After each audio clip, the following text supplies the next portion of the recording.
right, we have a thumbs up from Ken, so we'll go ahead and get started. Today, Thursday, August 13th, 2026, we are here for our city council work session. And agenda item 1, Ms. Shawnee, if you will call the roll. Bates. Here. Mangum. Here. Nichols. Here. Paulson. Here. Satterfield. Here. Swanson. Here. Dahlquist. All right. As Mayor Dahlquist is absent, I will be chairing this meeting. And so with that, agenda item number 2, Human Relations Advisory Committee update. Representatives from the Human Relations Advisory Committee will update the council on the committee's goals and projects.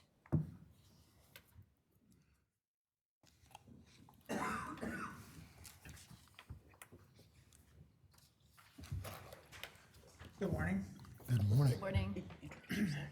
I am Jay Wardell. I'm the chair of the Human Relations Advisory Committee. I've been chair now for about 2.5 years, and we have a committee of mostly new people now. We've had people's terms end and that sort of thing. And we are in the process of giving out our annual award, which has taken a little bit longer than we planned to find a suitable location, but we have. I wanted to bring a couple of things to you guys specifically. One is that we would like the council to consider changing the committee name to Human Rights Advisory Committee, because that's what our stated objectives and goals are, is dealing with the human and civil rights. In fact, when we voted on it, to be able to ask, there were people who thought that was already the name, including myself. So when I first learned that it was actually relations instead of rights, I'm not sure what process that would be at this point to get you guys to do that, if I need to send something formally or that sort of thing, but we'd like to have that considered. Our committee has had a lot of frustrations over the last few years, feeling like we haven't actually had much of a chance to advise any part of the city when it comes to human rights matters or really big human rights events that are happening. And so that has been difficult for a lot of our members. Also, we've had a hard time finding tangible things that we're allowed to do that doesn't get stopped by legal or other parts of the city government. And so we would like, hopefully, a little bit more guidance. When the committee was first put together, it was to listen to the and read the concerns that came in through a form about human rights issues. And when the anti-discrimination ordinance was passed, the majority of those calls and emails went directly to the police department. And so we don't really have that avenue to see what's going on. And we want to try to figure out, like I say, something tangible that we actually are allowed to do or can do. Am I missing anything from last week? I believe that's what you guys had Okay. chosen to discuss. Yeah, so that's our update. It's been an interesting experience, I'll say that much. But I'm happy to answer any questions you guys may have. Council, are there any questions? Yes. Can you give me some examples of some of the tangible things that you wanted to do that you were unable to do or blocked from doing? Boy, that's a little bit difficult right off the top of my head. It's been quite a while since we've tried to do something new. There's been, we wanted to have a community calendar for human rights kind of things, and that was kind of put down. We've also wanted to be able to go to different events, and after a long discussion with Ann and legal, it was not you, Ann, the other Ann, legal. We were told that, if we wanted to go to an event as a group, we would have to publish it as a public meeting, and if not everybody showed up, then we wouldn't be able to participate or do that thing. And so we've had to be, really careful, like when we're giving our award away, because it would be very interesting to show up to an event to give an award and not have quorum and have to say, well, sorry, our event is canceled, or we're not going to be able to do what we wanted to do. We also have thought about trying to do fundraising in some capacity to do something, whether it's kind of like a human rights fair, kind of like the environmental one, or whether it's like taking on a project that would be helpful. But I think the thing that we've most had an issue with, which is totally understandable, and I'm not faulting this, is that anything that is like a pending legal case or working its way through that has human rights implications to it, we're not allowed to talk about it as a advisory committee. And that seems really difficult with our mission statement that we're, our reason for being, that we don't have a chance to do any advising on the large human rights issues that are occurring because we're told we're not allowed to talk about it. And I understand the reasoning behind that, but it is hard for new people on our committee to accept that kind of limitation. They feel like they should be able to answer or talk or do. We've also talked about doing a town hall kind of thing for individuals to come and explain what they feel like are lacking pieces of human rights stuff. And Mayor Blatt was very against us doing that. And so we... Do you know why? I think the reasoning behind it is that he was sure that we were going to get mostly people we didn't want to hear from, that rather than people we wanted to hear from. And I think that can be true to some point. People will want to try to talk about other stuff, or people who get involved sometimes are a little bit interesting. But yeah, that was kind of the reasoning I was given for that. So yeah. And I don't know how we can go about doing that better, or being okay with that. It's something that I do think some of our members still really want to do, and so I'm hoping to kind of push that through at some point in the next 6 months. It's also been difficult because we can't really work on a project outside of our 45 minutes a month, or with a non-quorum group of people. And for a lot of stuff that's happening, either A, if it's human rights related, it's happening right now and it's critical, and so we really can't wait for a month to talk about it. And two, well, that's really the main thing, but two is that it's hard to know if people are actually doing what they've said they would do because no one else can ask them without it being a serial meeting. So a lot of the stuff we've run into has been open meeting issues, which I know are out of your control. So, thank you for your presentation, JD. I'm gonna chime in on the human rights and human relations thing. So human rights and human relations are two different, completely different ideas and topics. And as being the Human Relations Committee, your task is more on the relation sides of education and partnerships and teaching and things of that nature, where the human rights side has more legality connected to it. And I don't believe that your committee is really suited to handle those rights issues. And so more having that, and this is I was just kind of reading like on you guys' charter and the bylaws and whatnot. And so I think that activities would be great if you guys can get a quorum together, get a group together, participate, maybe produce some material, pass it through legal to educate people on human relations, partner with the police department possibly on human relations, the fire department, other departments.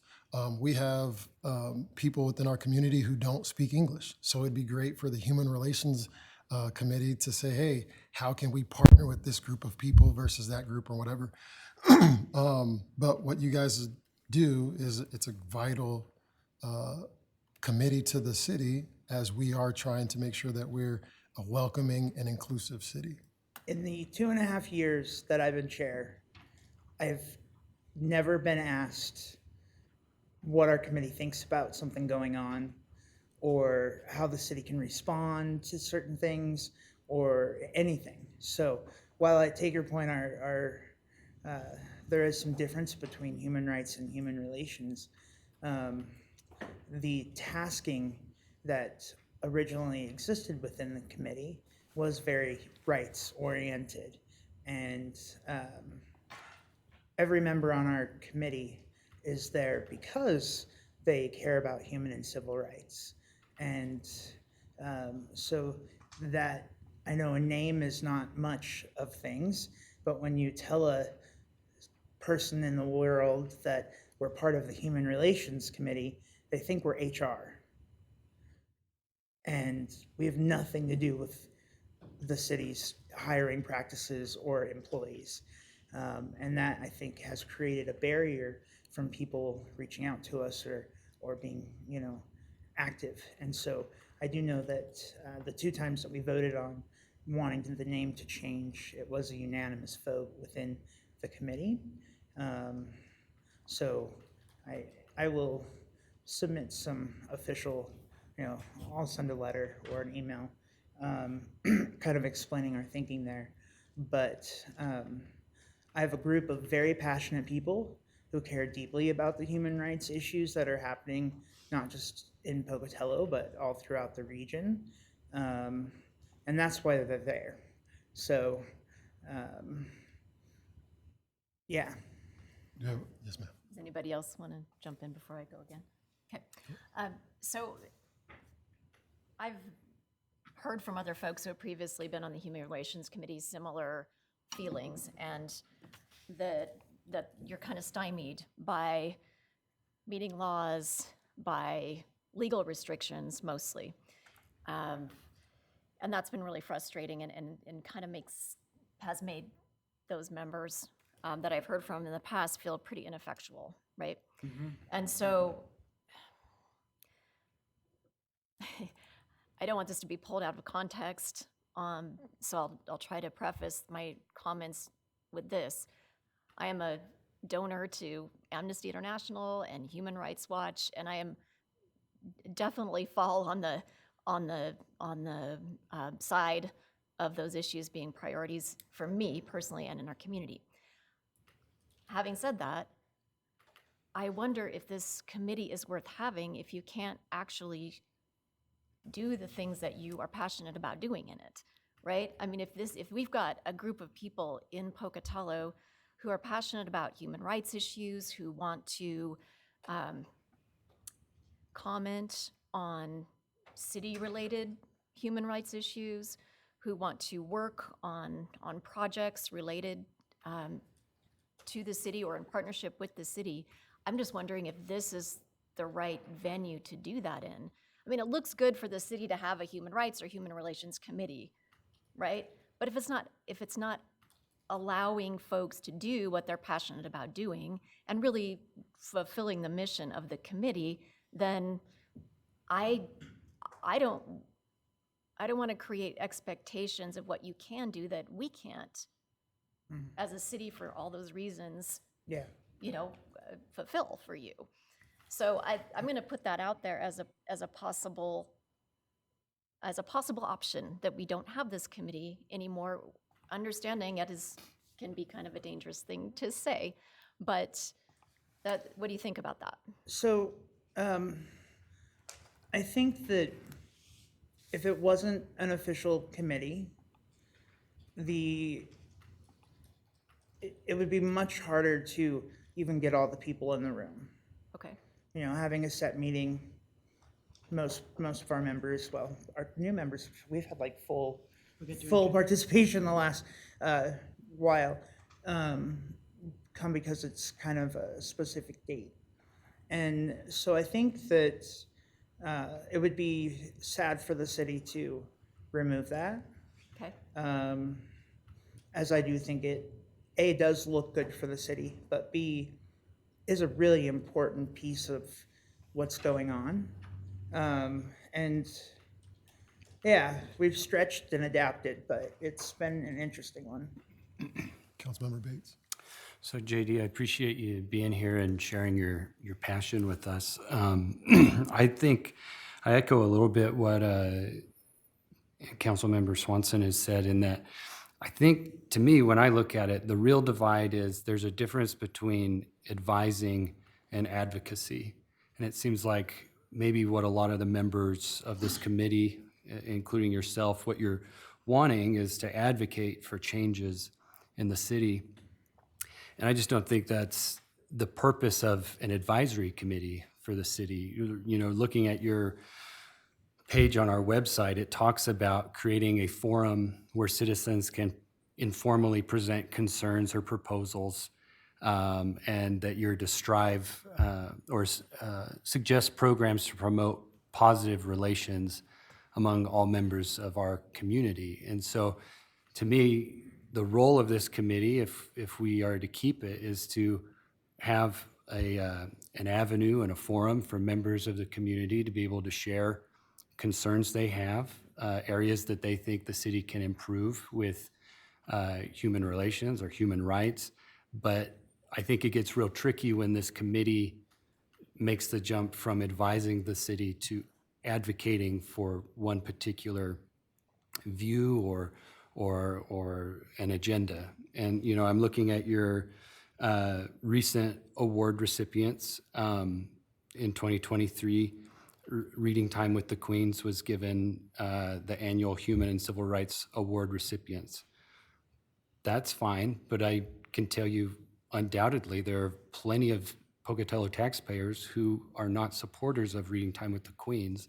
And so when you do things like that, it makes this committee, which is an official committee of the city, look more like advocates than an advisory committee. And so I think, along with what Councilmember Swanson is saying, I think the committee members should really think about their role, and is what you're wanting to push for done more effectively as an outside organization advocating for human rights versus an official advisory committee of the city, you know, pushing certain points of view or agendas. And I think that's why you're constantly running into roadblocks.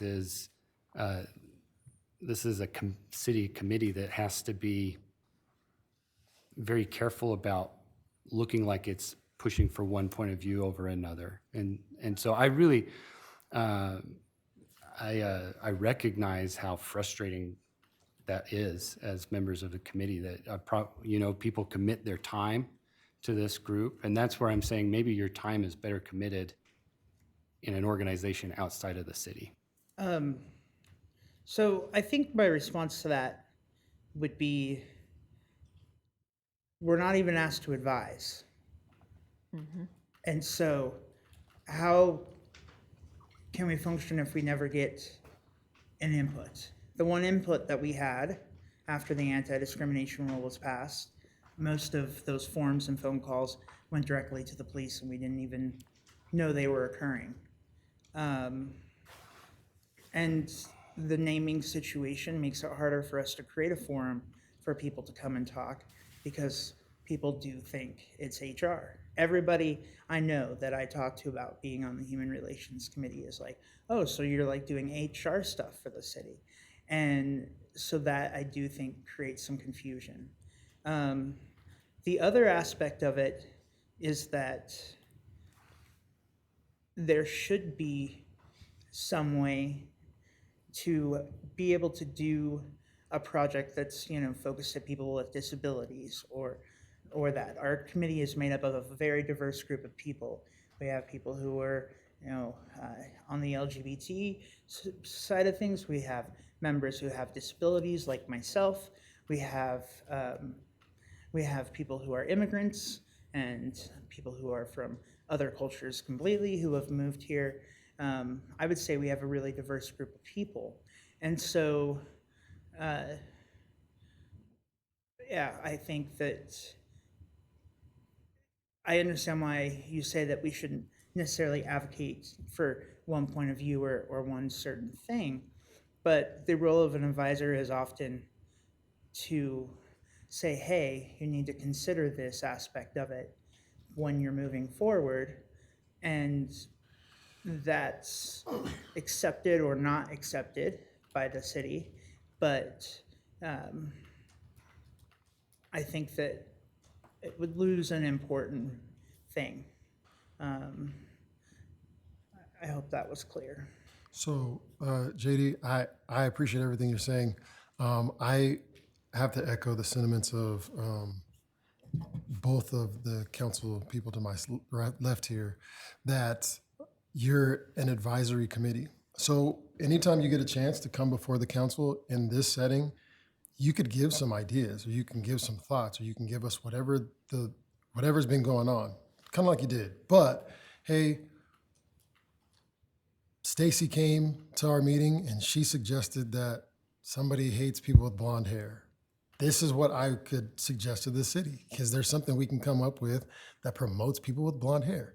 Ideas like that. And I think that's more the role of that, from that advisory stance, is to give us those ideas and those things that are going on. Now, it's on the committee to make sure that citizens feel welcome to come to this informal, to give these people this informal ability to come to present issues or problems that they're seeing, and then you advise the mayor and the council on rights concerns that citizens have given to you. So when you have your meetings, it's on you guys to go out and inform people that we have a committee.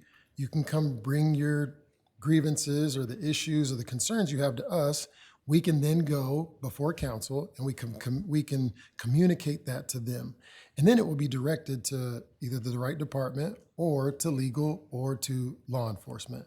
And that's plainly how it's written out here. And that's how I believe that it should function.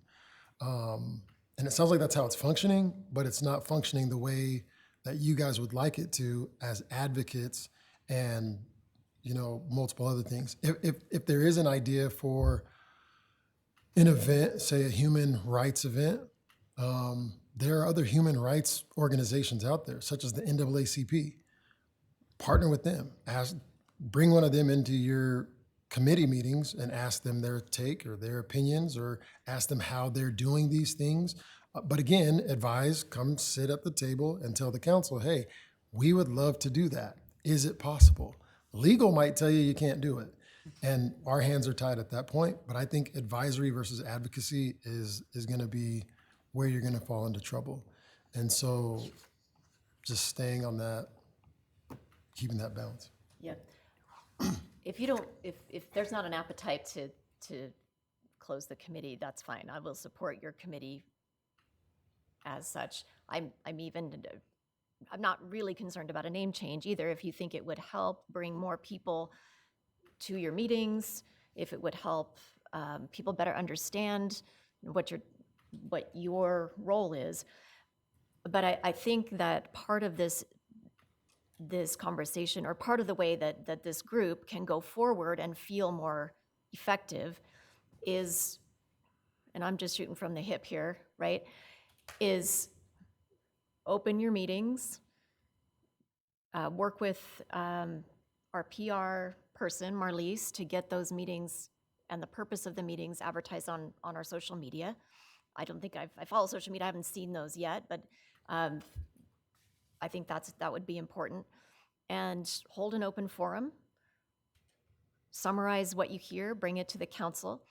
If you want to do an event, absolutely let us know, give us a budget, tell us what you want to do and when you want to do it. And I'm hoping that instead of just a straight up, no, we're not going to do an event like that for X, Y reason, we can have a discussion about that and try to get your group to a point where it feels like it is serving its mission as outlined by the city, and also, expressing or working on issues that are important to the committee's members. But I think it's important that the committee members really understand what the charter is and what the role is. So I think that's also been part of my frustration.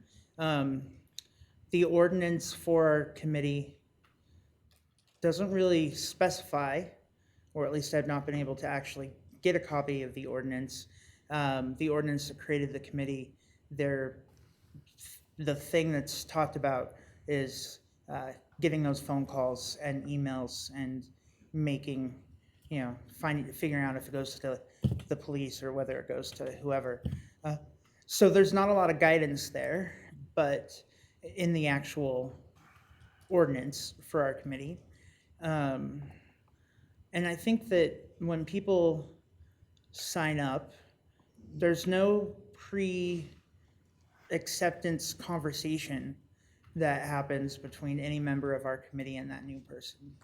So they sign up with their passion and their energy and excitement, and then they show up and find out that, Right. we can't do that. Right. And I think that that's something that could be addressed better with new members who are applying.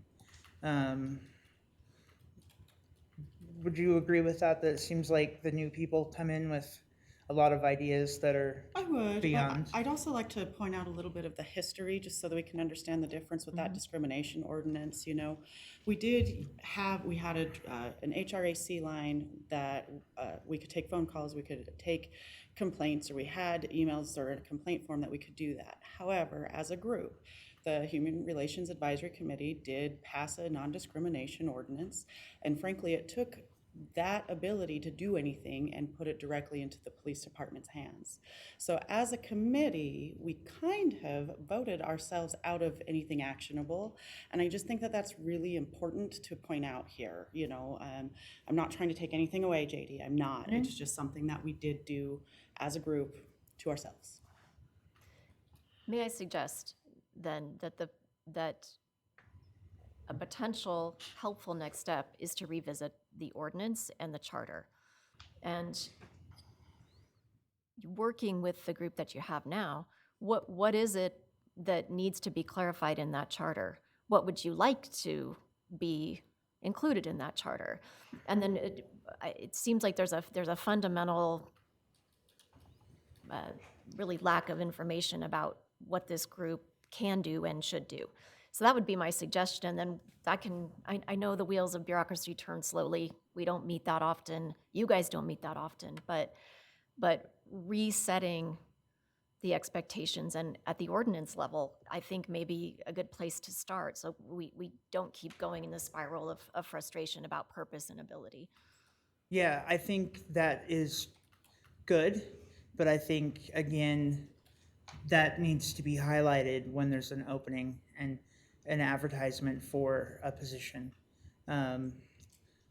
Because I really do think that's some of the disconnect. People are expecting to be on, a committee like they've been on other committees, and it's just, let's get to work and do stuff and fix things. And I don't personally think that that's the only thing we'll accept. But I just know that we wish we actually were asked to, in some way, be an advisory about certain issues. You don't have to ask. You don't have to wait for us to ask. You can ask to be on the agenda, and the mayor and council will put you on the agenda if there's an issue that you think really needs to come forward. Yeah. Or email or whatever it might be. And the challenge that we have had with that kind of process is if I find out about it and we put it on the agenda, that could be a month away. Yes. And by the time then we get put on an agenda to come here and talk about it, that could be 2 or 3 months total from the time that something happened. That's true. And that makes that difficult, is one issue we've run in with that.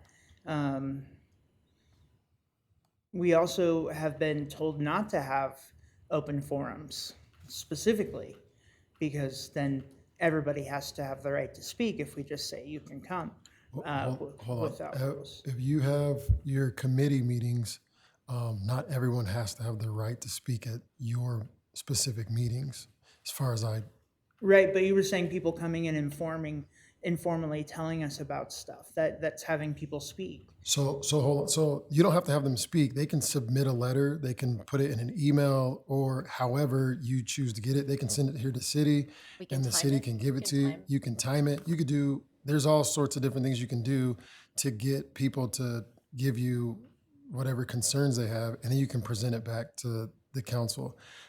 Again, I think that it going back to that advisory side,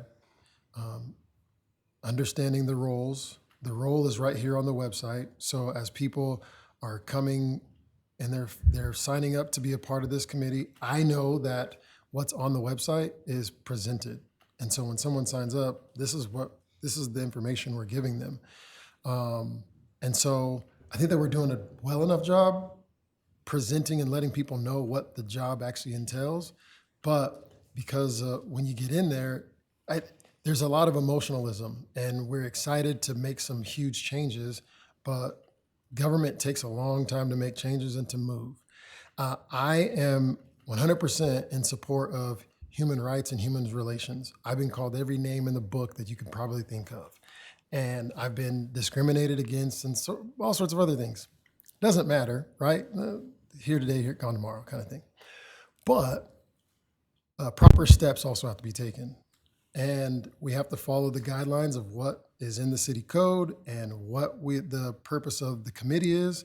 And I think right now the committee is falling within its purposes, but the members of the committee want to do more, which you stated. And so, like what Holly and Councilwoman Swanson are saying, get with legal and get with your group, and let's revise and revisit that ordinance, take it back to legal, and let's see if we can get something happen for you. Okay. So, thank you for your time and for presenting to us Yeah, thank you. for the Human Relations Advisory Committee.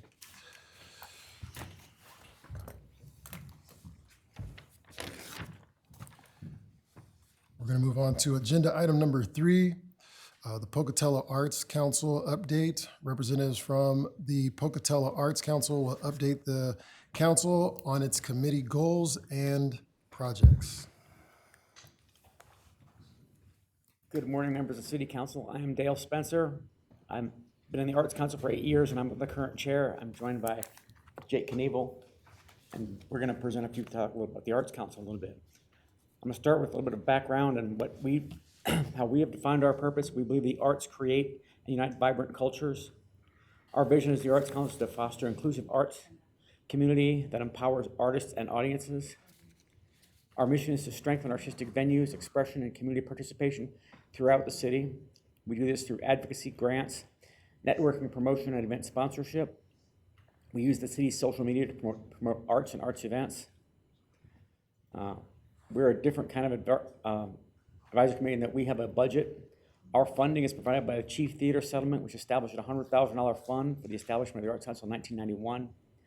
Our annual allocation is $10,000. Any unused funds at the end of the fiscal year are returned to our base account, which is maintained by the city.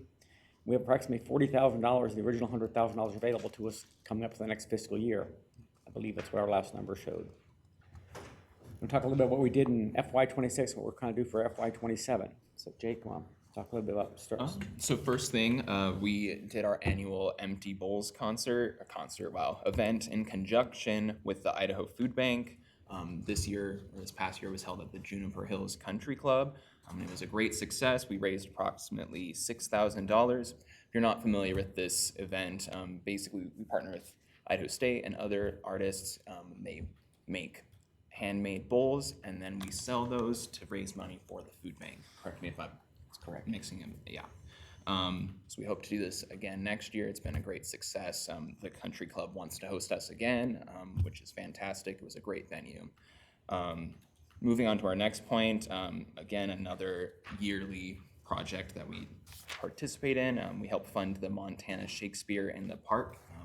They've been coming here, I don't know how long now? 45 years. 45 years. It's fantastic. It's a great program. In 2025, approximately 1,000 people attended, and this year it was over 1,000 people.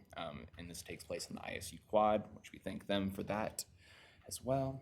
We're hoping to have an even better turnout next year. We also hosted a potluck as the council to just get to know these members of the Shakespeare in the Park group. Yeah.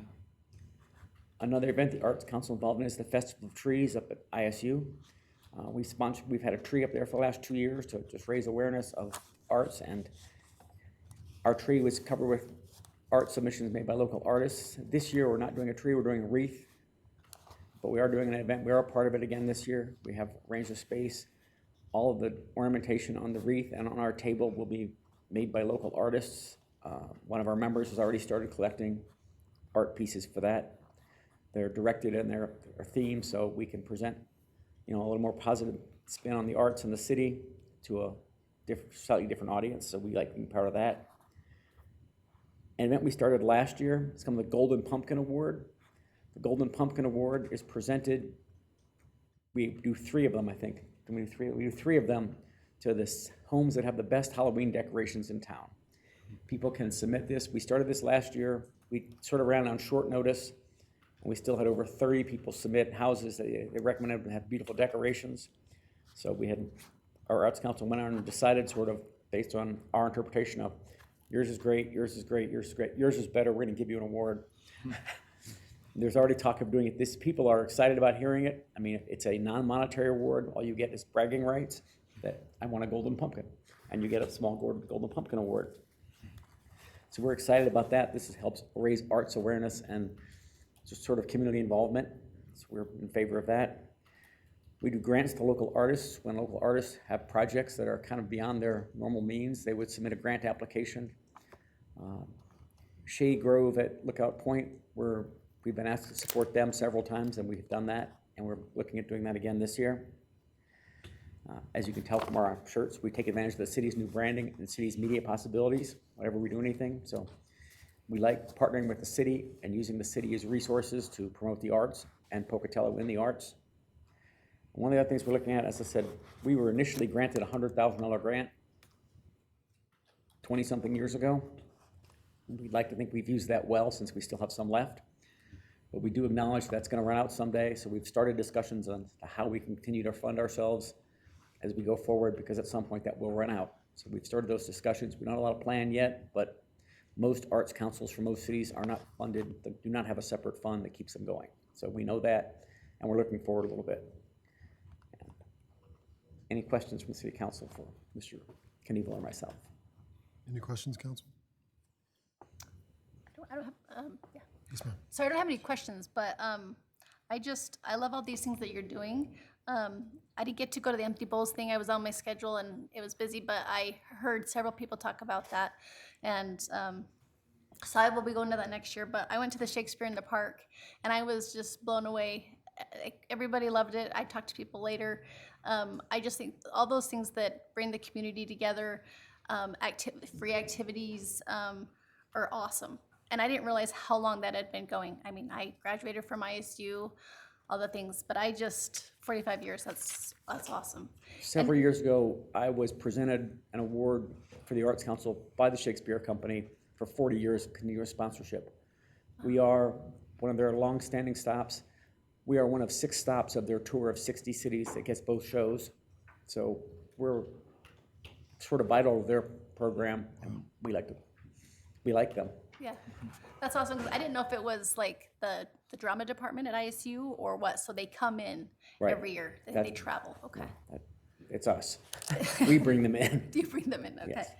And I don't know, is like where you got a grant so many years ago, is that something that we can again reapply if there was one available? I would guess so. Again, we're looking at options. sometimes the city gets a lot of pushback from people when they say, we want to put aside X thousands of dollars for the arts, and they go, what's that do for us? I mean, we can show what we've done, and we still have money available, so this is not a concern this year or next year, but we're looking ahead and realize that at some point in the near future, we'll need to start looking for our initial pool will actually dry up at some point, and we know that. I mean, most cities get local corporate sponsorship to sponsor their arts councils, and we may look at that. Because I do think this is very, it's very important. It's a part of, it's another aspect of the whole pie of the whole city that helps be healthy, gives things people to do, brings community together. So I do think it's very valuable. So thank you. So how long do you think your current funds will last? Because you said not this year, not next year, so 3 or years? 4, at the most 4, because Okay. we don't spend more than $10,000 a year, so at the most 4. Okay. And how much do you think you guys raise from your fundraisers every year? Oh, It varies a lot. it varies a lot. Yeah. I mean, we've had co-sponsors for Montana Shakespeare that will co-sponsor us up to $4,000. That event costs $5,000 to bring to Pocatello. We are the primary sponsor. We take responsibility for making sure that they're gonna get paid. So if we get co-sponsors, that helps reduce our Arts Council commitment, but if we don't, we committed that we're gonna make sure our budget covers that. All right. Well, any other questions, council? All right, thank you guys for your time. Thank you. We will move on to agenda item number 4, Street Renaming Ad hoc Committee Report. The Street Ad hoc Committee chairperson will be present to give the committee's recommendation for renaming the honorary stretch of South 8th Avenue between Martin Luther King Jr. Way and East Humboldt Street. With that, we turn this time over to the or the president of the committee.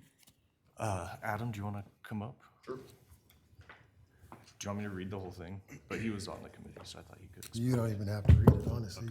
Well, do you want to explain a little bit why synopsis. we chose? Oh, Yeah. sorry, and introduce yourself. Yeah. Thank you for being here. For those of you that don't know me, my name is Adam Velasquez. I'm a lifelong resident of the city of Pocatello. So in our committee, we came up with a few names. The one that received a unanimous vote in favor of renaming the honorary stretch of 8th Avenue from Cesar Chavez Avenue to pay tribute to Judge Sergio Alberto Gutierrez, who was the first Latino judge in the state of Idaho.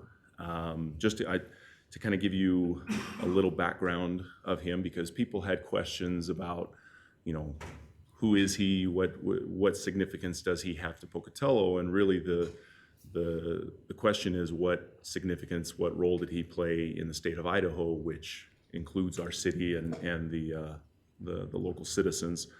So like I said, he's the first Latino district judge in Idaho and the first Latino judge on the Idaho Court of Appeals, breaking barriers in Idaho's judicial system through education, merit, public service. A significant thing I want to make you aware of is that he was appointed by governors of both parties. He was initially appointed a judge by Governor Cecil Andrus, and then he was appointed to the Court of Appeals from Governor Dirk Kempthorne. So respected on both sides of the aisle. As far as his personal background, so he was born in Mexico, and at the age of 1, his family immigrated to the United States. He worked in the fields. He worked as a field worker as a young teen. Lots of mouths to feed in a large Hispanic family, and so he dropped out of school to work in the fields, and eventually saw what he saw as far as the treatment of migrant workers, and that hits a little close to home for me personally. My family background, they did not work in the fields, but they worked as sheep shearers, and so still working with large large herds of sheep, and the treatment of those workers was very similar to that of migrant field workers. And so he saw some of the issues there, and decided he was going to go back to school, get his GED, got his undergrad, and went to Boise State to get his law degree. Or no, sorry, he got his undergrad at BSU, and then went to, I believe, California, and got his law degree. As soon as he got his law degree, he came immediately back to Idaho and worked as an advocate for migrant workers, working as an attorney to help their rights. And so he did that for many years, and then was appointed a judge. His story is widely viewed as inspirational for students and individuals overcoming adversity. How I got to know him was through the Hispanic Youth Symposium. I attended all 3 years of high school in Sun Valley, and he was a keynote speaker every year, and very motivational, very inspirational to Hispanic youth from all over the state of Idaho. He offered a scholarship every year. I was the recipient of that scholarship my senior year, so very giving of his time and resources. As far as his lasting impact, again, like I said, he worked to improve fairness in the courts, and he made a unified objective within the courts. Before he became a judge, courts were not required to have designated translators. A lot of times it was family members or just people who were they had people who were hired by those courts to be translators. And there was one case where the translator was not translating the way that they should or could. And so he essentially looked at that and said, we need to have a certain standard for translators in the courts. And so that's something that he did to give equal rights to everyone that may be in his courtroom. So in a summary, 25 years of service to the state of Idaho, Idaho Supreme Court Committee, Fairness and Equality Committee, judicial recruitment efforts, Governor's Criminal Justice Commission, Children and Family Initiatives, and was, like I said, actively engaged in mentoring students and encouraging educational achievement. Nonpartisan legacy, worked in a lot. You can search his cases. There's nothing that would suggest he leans one way or the other. He truly looked at the laws as being fair and equal for everyone. So I think, speaking for the committee, we believe it's a good representation of Idaho. It's a good representation of higher education, with that strip being on the ISU campus. Renaming that strip Gutierrez Avenue is a great story to tell to those who are in our community for seeking higher learning, showing that somebody from that kind of a background can achieve the top levels in the judicial court system in the state of Idaho. I think that's about all I can think of. Does anyone have any questions or clarifications regarding Judge Gutierrez? Any questions, council? No. So I have a question. It came down to 2 names, correct? Mm-hmm. Can you tell us about the other gentleman who was also suggested? Yeah, the other person was Art Paz. There was not, aside from knowing he was a he owned local businesses and helped employees with higher learning. He was originally from Aberdeen. That's about, honest to goodness, that's about all I know about him. That's all that was offered up in our discussions. The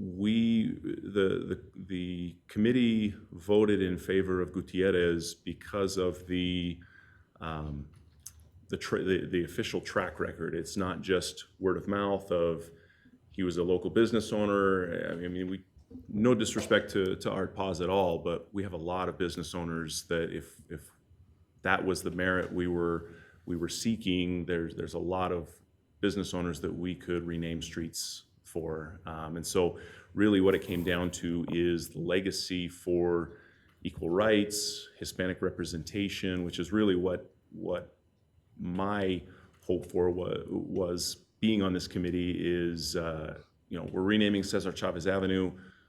I'm in support of that, the way that Mayor Dahlquist suggested and recommended. But keeping that Hispanic representation, we wanted to make sure it was someone who represents the state of Idaho, let alone Pocatello, extremely well in a positive light. It's not a political agenda, far right, far left, purple. It's somebody that everyone from every facet of life can look at and say, that's a good example of what an individual should be, what someone should be trying to build up their community. Judge Gutierrez is still alive, and I've visited with him briefly, mostly just letting him know that this is under recommendation. He said it would be an honor to have that. He said, just tell me when that happens, and I'll be here to be a part of that and thank everyone personally involved. But that's essentially what we came down to, is just the representation, the strength of resume, given just what he's done for many people across the state of Idaho, and especially here in the Gate City. All right, well, thank you. So council, this item, if we're all in favor, we won't take an official vote or anything, but if we're all kind of leaning that way and we're in favor of supporting this name change, it will more than likely appear on the August 20th agenda for our next council meeting. So all in favor of that? So thank you, sir. Okay, thank you for your time. Thank you. We'll get that rolling. We'll move on to agenda item number 5.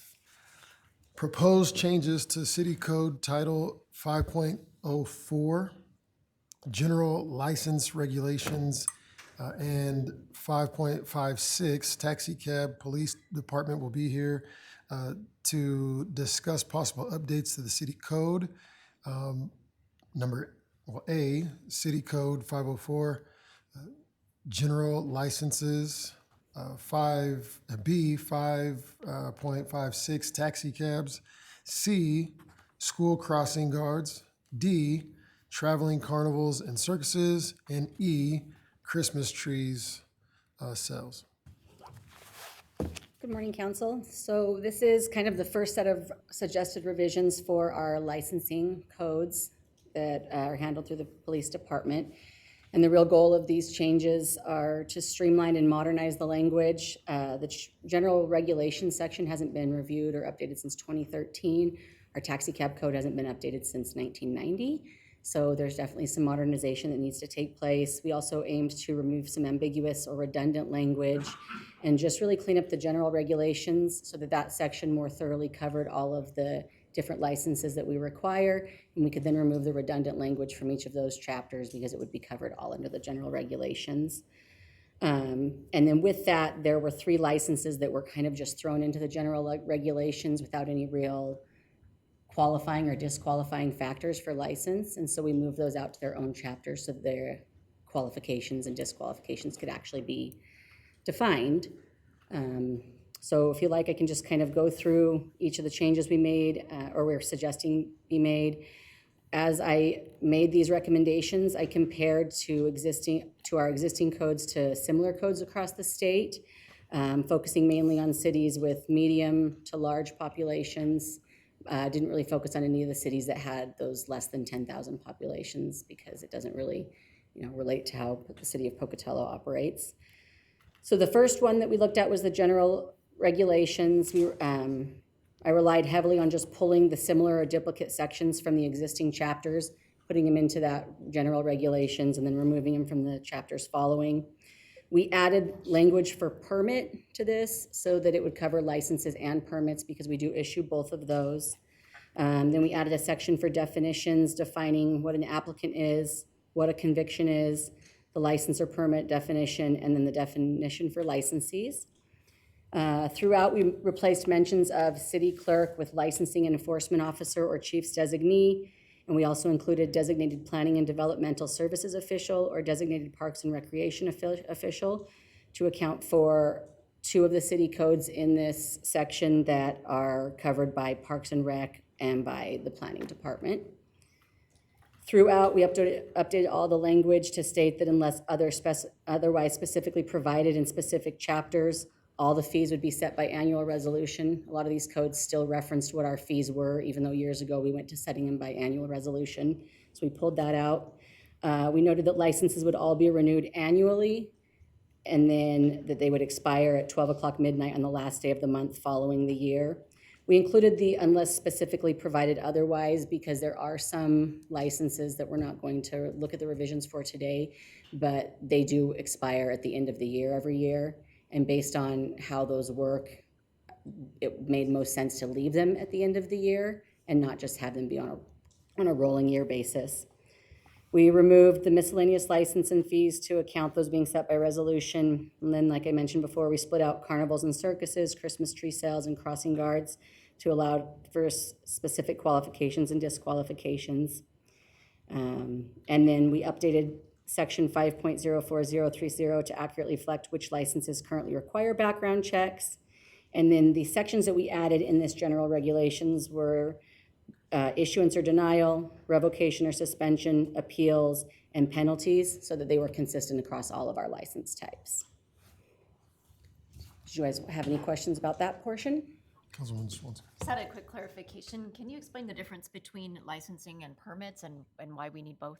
So for the licenses, those typically run for a year-long period, or like I said, like with the private investigator, security guard, they expire every year at the end of the year. Permits are based on what the individual or the applicant specifies will be the time period. So we have catering permits that we issue, and then Christmas tree permits and carnival or circus permits, which only run for a couple of days to a couple of weeks. Thank you. Councilman Bates.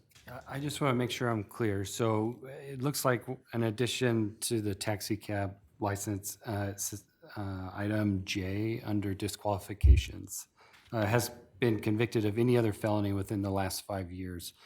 I remember, I think it was last year, we had a gentleman come and apply for a taxi cab license that he had to appeal because he had a felony conviction that was, I think, like 20 years old for burglary.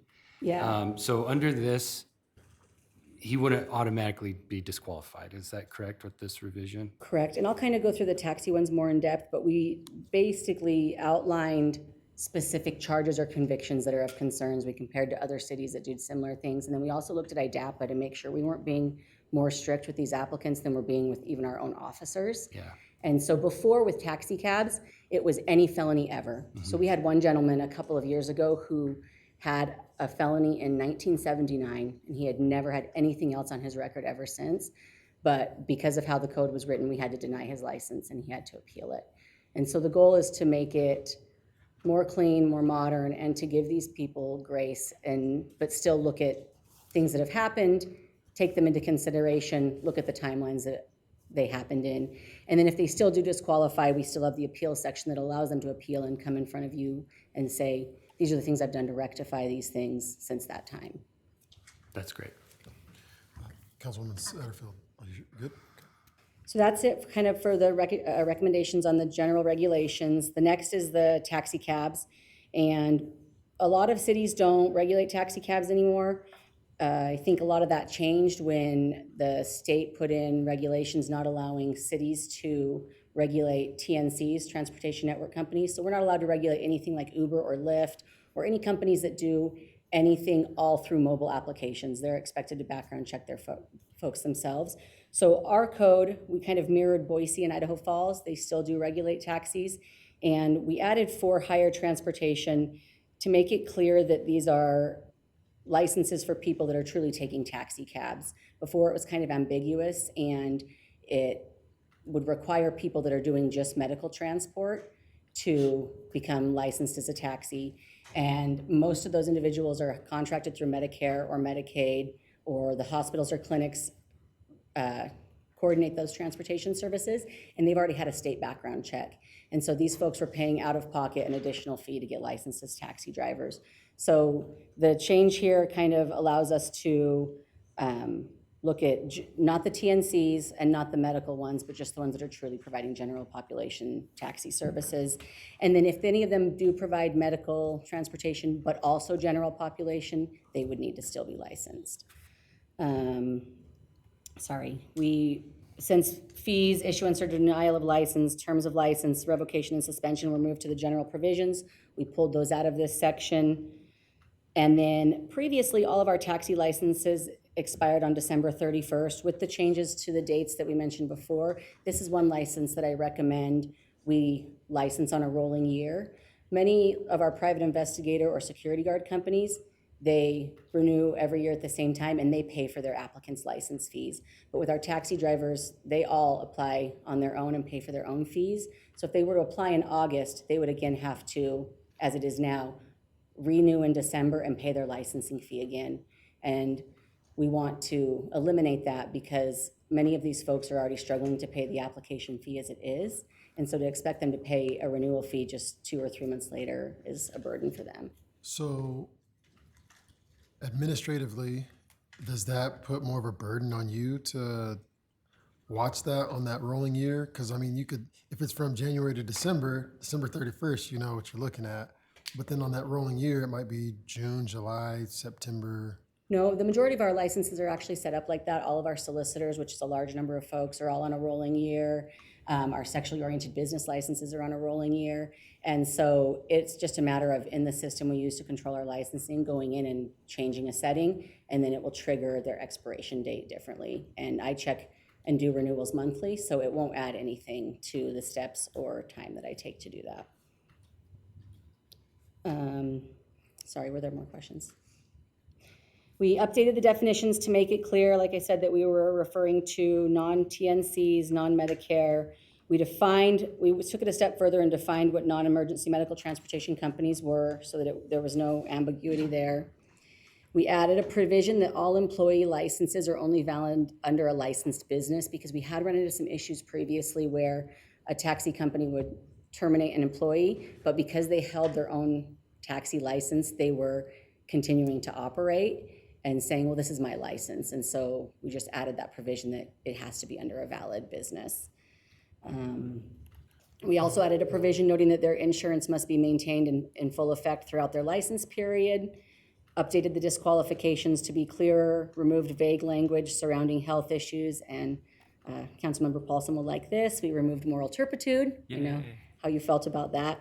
And really, we just tried to get rid of that ambiguous language that was vague and couldn't be defined when you're trying to qualify or disqualify someone.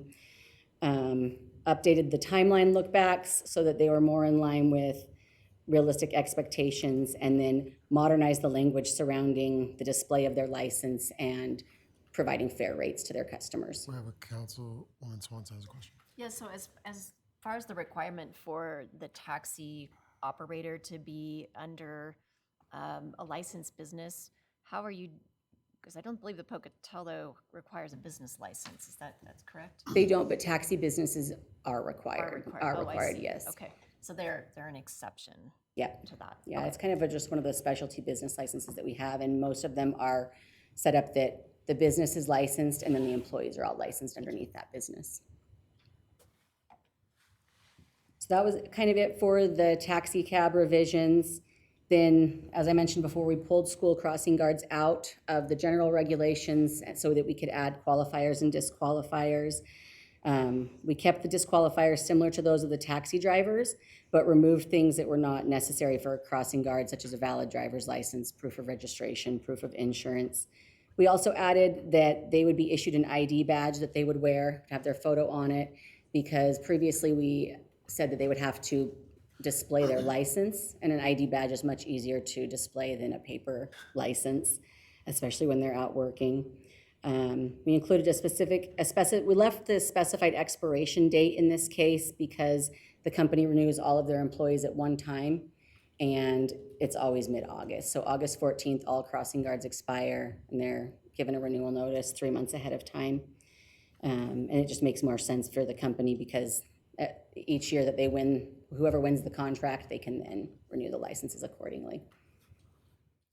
It may be worth mentioning, there are no other cities in Idaho that I could find that have school crossing guard licensing, but in Pocatello, it was something that was established back in 2013 after the community identified a need for crossing guards. And it followed a student almost being hit near one of the schools. And so the crossing guards are handled on a contract basis through a co-op agreement between School District 25, the city of Pocatello, and the city of Chubbuck. And the reason that we've decided to license them is since they're not school district employees, they aren't getting any sort of background check prior. And so this ensures that the people working with our children are safe and should be working with them. So does this match what Chubbuck is doing since there's a co-op agreement between the three? To my understanding, yes. The same company, ProSecure, is the one that won the contract most recently. They hire all the employees and then we background check all of them. I don't know if Chubbuck also background checks them because they just share all of the crossing guard employees. I might have to check on that. But they all of the ProSecure employees come through our background check process at the very least. Oh, okay. And then we pulled out a chapter, or we made a new chapter for traveling carnival or circus. It was previously just carnivals or circuses, and we added traveling to make it clear that it does not apply to like a school carnival or any of our small little haunted houses that happen during the Halloween holiday. We defined traveling carnival and circus in the definitions. We maintained the current insurance and equipment maintenance requirements and put in application provisions to ensure enough lead time to approve the licenses. Before they could submit an application a couple of days before, but now we're asking for a 2-week lead time. We included that they display the permit and provisions at the carnival or circus, and then there's text in there noting that it's for the specified time, not a full year, because it's a permit, not a license. And then lastly, we created a new chapter for Christmas tree sales. We define what the Christmas tree lots are. We put in application provisions to ensure enough lead time to approve the license. And then we kept the exemption in there for retail establishments selling Christmas trees as part of their regular merchandise. But we did add a provision that the exemption would not apply when the sale requires temporary electrical installations, structures, tents, or generators.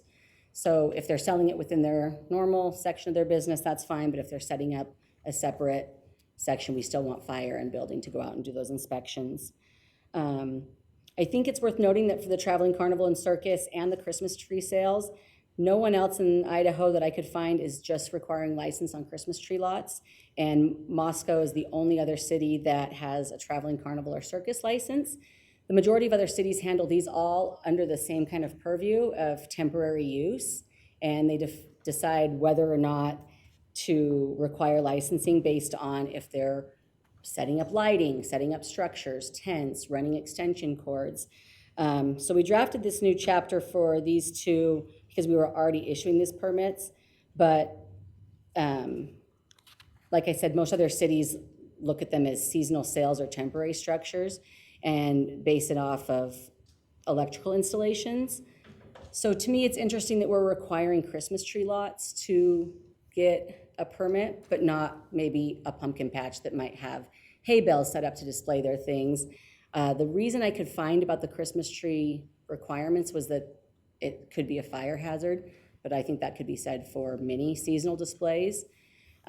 So with that in mind, I kind of just posed the question as to whether the Christmas trees and or the carnival and circus would be better addressed through a more encompassing permit based on different characteristics, such as the electrical installation, lighting, tents, however the systems are set up and displayed. So those are just kind of some side thoughts on that. Councilwoman Swanson. Administratively, would that be more efficient if we took out these specific carnival, circus, Christmas tree sales sections? There's so few of them. We have 2 folks that sell Christmas trees aside from the regular businesses every year. We have 2 who come in. It's the same guys every year, and they set up at Ridley's and then over by the Noodles and Company Plaza. And then the carnival or circus, I've been doing licensing since 2023, and we just had the first application for carnival or circus this year. So they're not super time intensive. Fire and building both go out and inspect on the Christmas tree lots. But a lot of the cities handle them very similar to food trucks or firework permitting. And so I don't know, if they're better served under something like that, or if we just want to add additional provisions. What's your recommendation on that? Do you think that we should collapse these specific uses under a general permitting? I think that's a good idea. I think at the very least, we should be equitable. It doesn't make sense to me that because you're selling Christmas trees, you have to come get this permit and not the actual setup or what the risks are. Because other seasonal vendors could easily come in, put up their displays, and they're not paying a permitting fee. And so however we decide to do it, I think it should be based on what's safest for the city and what's equitable to the community members. I completely agree. I have a general opposition to licensing. I think it needs to be as limited as possible. And so I think just a very simple licensing requirement for a temporary business is what we should look at moving forward with. And I would prefer to not have all these individual licenses that we're requiring with different rules. To me, part of it is, let's make it as simple as, you want to sell Christmas trees in town? Well, it should be as simple as possible to do that, or do any other temporary business in town. And this to me just seems to make it more and more complicated. In many instances, these folks are setting up on private businesses where they've gotten permission from the owner. They're not setting up in city parks or any other city properties. And so to me, that also adds a level of, this store already exists, it's already been inspected, it's already doing what it's supposed to, and if we're not requiring permits for all temporary use buildings or structures, it seems strange for some. I concur with all of those sentiments. I do, like at the carnivals, I do see the risk factor though. Someone brings in an elephant, kid rides the elephant, gets thrown off the elephant, liability, but I don't think that falls back on the city. There are state requirements for carnivals and circuses in terms of the types of animals they can bring, what kind of insurance they have to have for those animals, and the safety measures they have to have in place for those. And so those state requirements, that's not something we were checking previously anyways to make sure they were adhering to. Our assumption is that you're adhering to these state regulations when you have these rides, these animals, these risk factors. Just on a procedural note, so if it's the consensus, is it the consensus of the council that we should look at consolidating, thank you, these? And if so, who gives the instruction to do it that way instead of what's been presented today for the Christmas trees and the carnivals? That's me. That's you. So I would say let's look at consolidation. However, with the crossing guards, I think that needs to stay as is because we've got to protect the children. But outside of that, though, if we can kind of streamline some of these licenses, I think it'd definitely be helpful, especially from the temporary side anyway. Permanent fixture wise, we've also got, we definitely need to license those and look into those. But for these temporary sides, I think consolidation and at least something for us to review and then possibly vote upon. So just clarify that. So A, B, and C, I would be in favor of moving to an agenda item at a council meeting as is. I would move to approve those. But I would, D and E, I'd like to see folded back into a more general temporary licensing inspection based on electrical use or whatever is pretty typical in the state of Idaho. Correct. So we're not outliers there? Yes. Is that, yes? Okay. Okay, All right. thanks. Thank you. Guys, we're flying through this, kind of. Don't have to say that. Kind of. Agenda item number 6, city-initiated text amendments to Title 17 zoning regulations, planning and zoning department services. Planning development services staff will be in attendance to discuss proposed updates to Pocatello City Code, Chapter 17, zoning regulations in response to state preempted legislation. Morning, Council. Good Becky morning. Babb, Planning Manager. Jim Anglesey, Long Range Planner. So this is a continuation of the conversation we had last month. And these amendments that you have in front of you include more than just the starter home subdivisions. But from last month's direction, it sounded like the council was okay moving forward with everything else. There were some small additions that you'll see in your packet. And everything else that's not related to starter home subdivisions is just clarifying language that we have found that need to be cleaned up. So we've just been bringing it in to get those cleaned up at the same time. And so just as a reminder, the state of Idaho recently passed a bill that would require the city to allow what they call starter home subdivisions in all residential zones. And their criteria in the bill would require a 4-acre or more plot of land in order to develop this starter home subdivision. And since we last talked, we have received some legal counsel from our legal department on the interpretation of the 1,500 square foot lot. As what we had thought before was that we could regulate a minimum square foot of 1,500 square feet is actually a maximum. So it's actually less, 1,500 square feet or less. And so still the same things apply that we had discussed before. These types of developments could not utilize infill development or a 10% adjustment because they're getting so much already. They would still have to go through a subdivision application.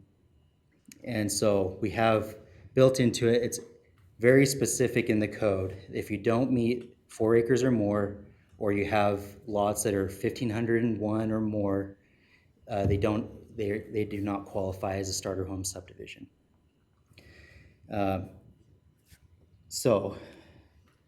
Just some of the numbers. You saw this last time, but this is what our current minimum lot sizes are. And then with these, if they qualify for a starter home subdivision, it's essentially a maximum of 1,500 square feet. And then you can also see here how the setbacks change, again, if they qualify for a starter home subdivision. So this shrinks things considerably Yes. from our previous conversation. Yep. So we have a suggestion then on how Jim proposes that we address that. Yeah. Just some of the numbers that y'all had requested before. These are the total acreage of residential zones in our city and percentage. And then the last column, we removed slopes that are not developable. And so that last column is the actual buildable acreage in each residential zone. And so, yeah. So when it says buildable land, does that mean land that right now could be sold or built upon? Yeah. Empty land or? Right. Land that's not, it's 15% slope or less. Okay. And so we have slope standards that limit development on 15% or more. And that's why it's approximate, because there's some leeway in that, but removing the slope, that's the amount of acreage in each zone. So theoretically, all of this could be developed according to the standards that we've just heard about. Yep. Okay. And there's As long a as the yeah. parcel that exists that they purchase to develop starts at 4 acres Yes. Yep. to begin with.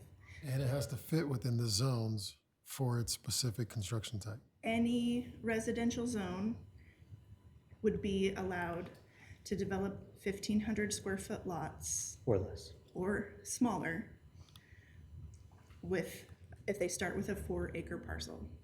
So we're gonna make some suggestions about implementing what we have to under state code, and then what we think may maybe push developers into using a different method so that we try to minimize that impact, because yes, that could be very dense in any residential zone. Some of which we talked about last month, but we'll bring that up again today. So just for a visual, here's a map of all the 4-acre parcels in the city. There are 264 of them that are 4 or more. Majority of them, as you can see, are on our foothills. What this map doesn't show is that if a property owner owns multiple parcels adjacent to each other, they could combine those for the 4 parcels. Because the state says 4 acres of land, it's not specific to one parcel. So they could combine parcels and create a 4-acre chunk of land and develop a starter home subdivision. But this gives you a general idea of where our current 4-acre lots are at, and they're all on the urban fringe, essentially. Just for an idea, these are really rudimentary subdivision layouts, but this would be a max size lot configuration. All these boxes are different lots, and what would be allowed in a 4-acre parcel of land would be about 116 units. If you add right of way, you're probably getting closer down to 76. And so a developer has the ability to design their development anyway, as long as it meets our standards. Again, these are really rudimentary, but this is kind of the idea of what you get. And then in terms of layout on the parcel, you can see, again, this is maximum build out, 1,500 square feet. You get a 400 square foot building footprint.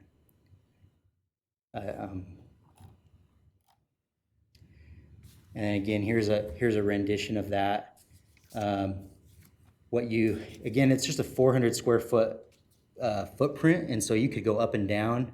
Our height requirements in residential zones are 35 feet. And so if you had a basement and 2 stories, you could technically have a 1,200 square foot home within that 400 chunk of land. But that's your maximum. They could go smaller too. Our building official is here if you have questions about how small can they go. And if you have questions about that, we can go that route. Any questions, council? Again, some of the pictures of examples of these types of homes. Some are idyllic and some are not. This is probably more of what you'd get. That's a little more ideal. And then this is an actual example in Texas of these types of homes, about 400 square feet. Again, these are probably the maximum size you get in a starter home subdivision, and this is kind of what it would look like. And you can see how far down that street they go. They've got power boxes in their yards. They're pulling a vehicle straight up to the house because there's not width for anything else. There's no width on that roadway for carts.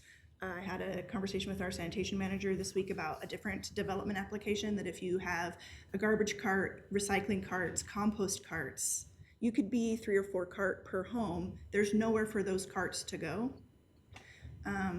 This is as dense as it gets.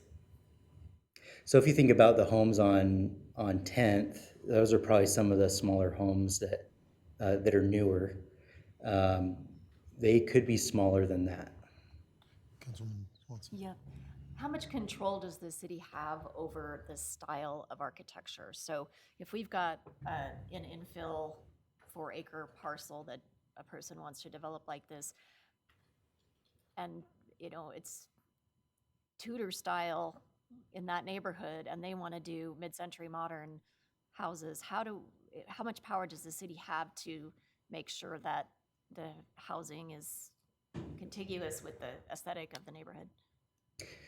We don't. We have some control in our historic downtown district for architectural design. but everywhere else we do not. One thing that we're looking at in terms of rewriting our zoning ordinance is what we call a form-based code, and that could include an architectural element. A lot of times it doesn't, unless you have like a historic district and you want to maintain the historic aesthetics of the neighborhood. I think that's going to be a big concern with these, and I'm all for high-density infill housing. We need it desperately. Many places do, but if there's an opportunity to put in some architectural boundaries, aesthetic boundaries around how these houses are, incorporate or blend into the surrounding area, I think that would be helpful. Yeah, I don't imagine that we'll be able to, as I said, we're gonna pull a lot of this straight out of what the state is gonna mandate us to do. And then we have some suggestions on sections that we could add that would hopefully, because this would be the choice, right? You could do this legally, and we have no ability under state code to prevent it because this is permitted under state law. Hopefully we can, by changing some of our other infill standards, incentivize people to want to do something that's more in line with the infill type development that we're suggesting that you adopt, rather than something that looks like this. Because as you can imagine, something that looks like this could go down south near Johnny Creek area, and so you'll have large lots, large homes, large driveways, and then you'll have a street that could look like this, and that's just permitted under state code. One of the recommendations from the housing plan is to adopt pre-approved housing plans. And that, if you don't have straight out architectural design in your code, you could do it that way to incentivize different types of architecture that would fit in different neighborhoods. So different options that we can look at. And I think our zoning rewrite's a good opportunity to have the time to do that. Yes. Thank you for keeping that in mind. Yeah. Okay. So what the state requirement presents is what I like to call a backwards density. You have the potential of having these pockets of high dense residential in our low density suburban areas. And in line with the comprehensive plan, if we're going to follow a smart growth model, we want to incentivize or bring that density into our urban core zones or higher density zones.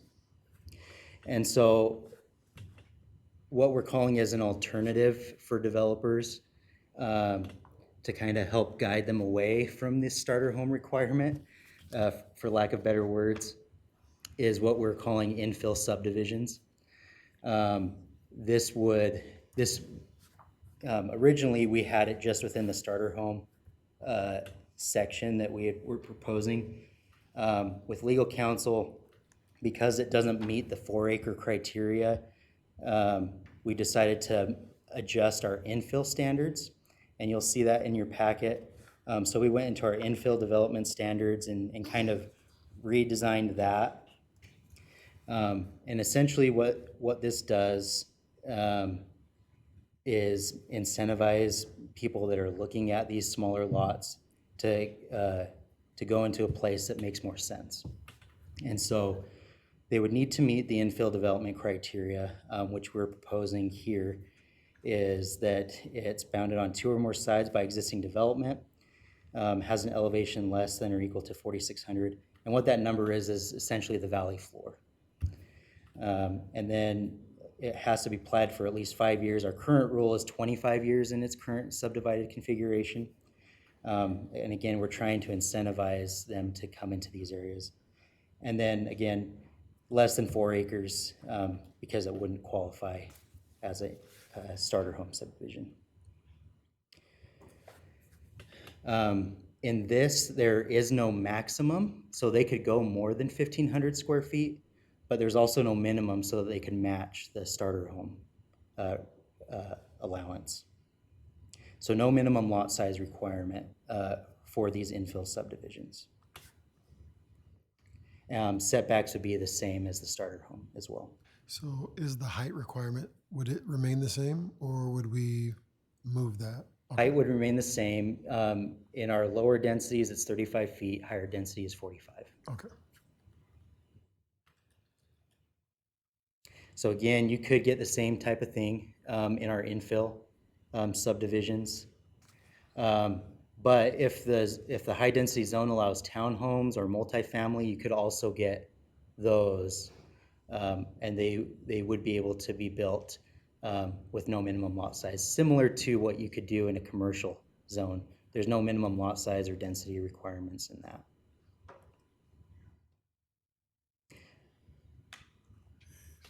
And then our other alternative, rather than just a traditional subdivision, would be a cottage court. And we did discuss this last time. The idea is something like this. That you would allow smaller setbacks because you're having a shared front yard, essentially. And the parking is condensed into one area. And so it's just a different method of development. The minimum lot sizes wouldn't apply just like a regular infill subdivision. This would mainly allow you to be in a smaller area for development and allow still some of that open space for the residents. Any questions on that proposal?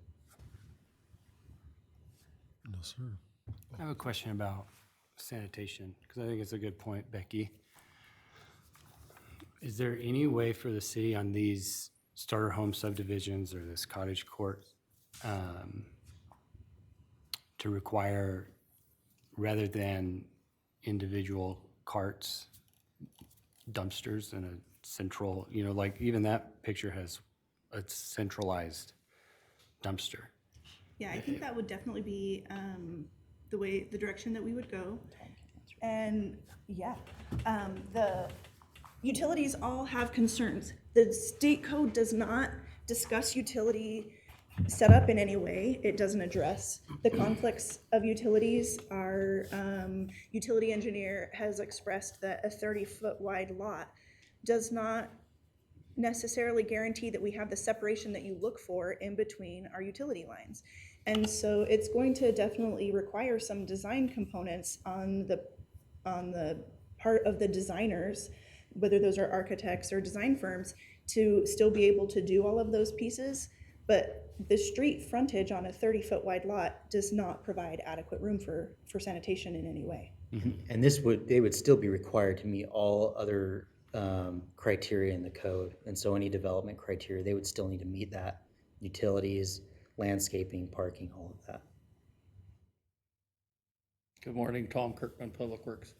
The tough part we start running into with individual lots is each individual lot gets its own water service, and our billing system is all kind of based off that water service. So if you have individual water services that are getting an individual bill, we would have to figure out a way in our utility billing system to do a cooperative bill for the dumpster. We've had those in the past, and we've tried to get away from those because it works really good for a year or so, and then no one wants to be the gatekeeper of the money for the dumpster to pay the bill. And we've had a lot of, we've gotten into quite a bit of neighborhood disputes about, and it seems a fairly simple thing.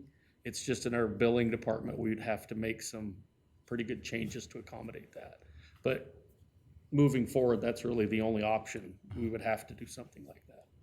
So, but it presents some challenges. Just throwing this out here, would it be possible to incentivize this kind of building by throwing in free bin? I mean, is that? Yeah, I mean, that's totally a decision for you folks. It's just, how do you tell the rest of the people they don't have to pay for their garbage? All right, good point. So.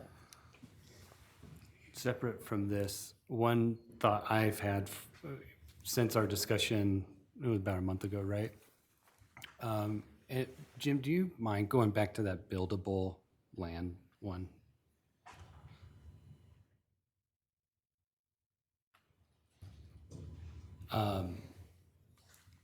The residential estate and maybe even residential low density.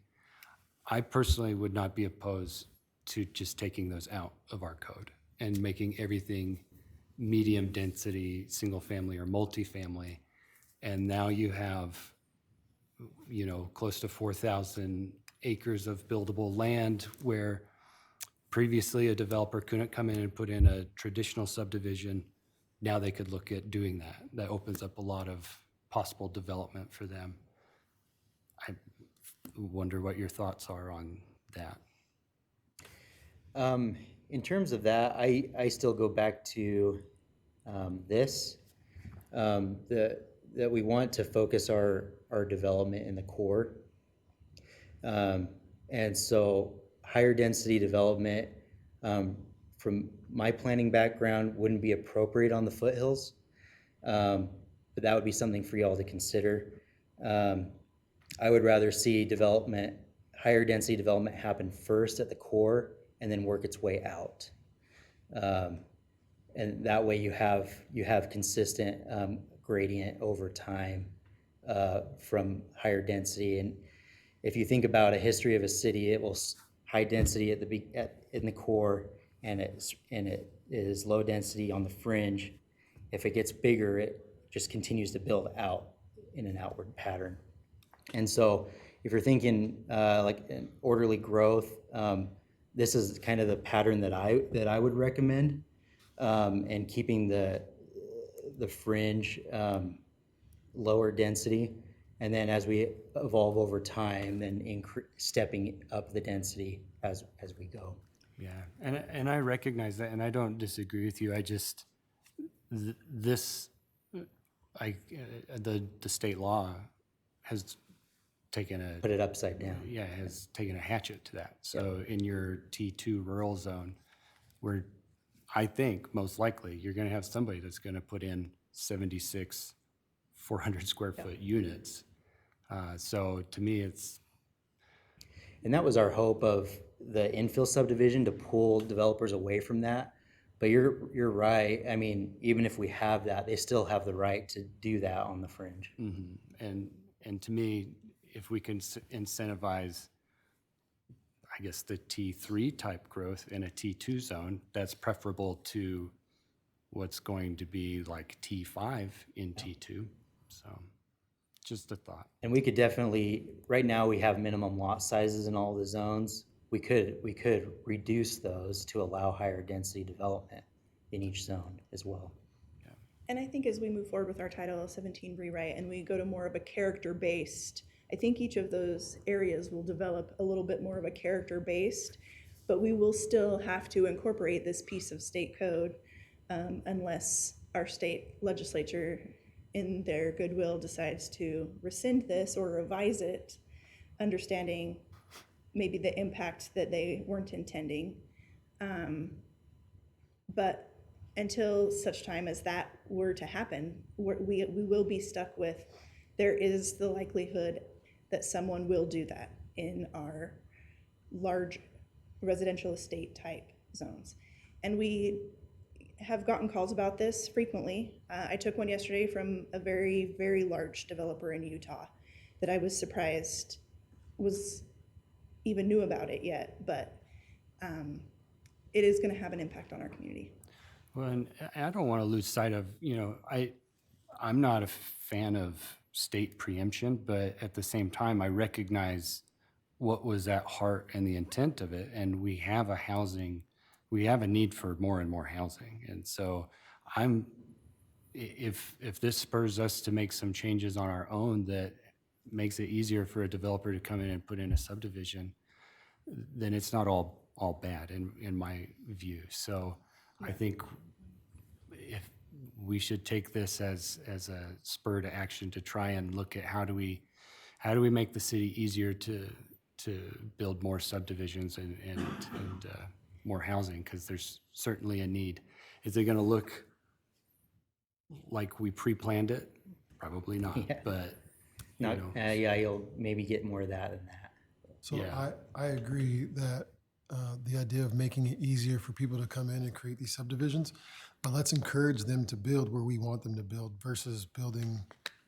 And that's in the idea of random the infill places. subdivision, is to pull them closer into the core. And both of the subdivision types that Jim showed you, whether it would be like a 3-story type condo, brownstone, or a cottage court, we don't have a lot of that style in our community. And so it might help to bring some options to people as instead of what we have a lot of right now that are going in, a lot of fourplexes. And they all look pretty identical. And so hoping to kind of create some diversity in our housing stock would also be beneficial, right? Some of these 400 square foot type developments may be just a 1-story, 400 square foot type granny flat. Some may end up a 3-story, like basement and 2-story unit. 1,200 square feet is as large as my house in the Bonneville neighborhood. Obviously not on a 1,500 square foot lot. So I think that also one of our kind of the ideas of this is that cottage court could meet a couple of our community goals. It would have green space, it would have shared space, it would build type of community, and it's not something that developers are currently really looking at, right? We're not seeing a lot of that type or style of housing, and so it would also help to maybe diversify and create tiny pocket communities instead of just that row that you saw in Texas. Which, again, people need places to live. And if we want our children to be able to live here, we need to have places for them to live. And currently, both of my adult children live in a 4-plex, not together.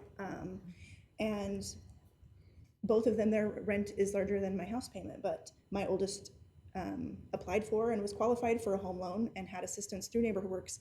And there was nothing in the market that they could find that they were qualified for. And a stable couple, he's a project manager for Direct. At the time, she was working 2 jobs as a waitress and a bartender. That was what they qualified for in our market, and there was a very limited number of options available for them. And I think that that will kind of change a little bit, but having an option of something like this that they could put equity into may have been a really good option for them at the time.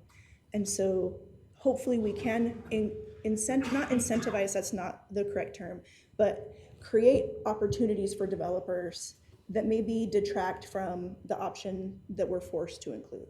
And so I think that's what Jim's hoping for, is that people will get creative with the options that give them more flexibility, and that will help.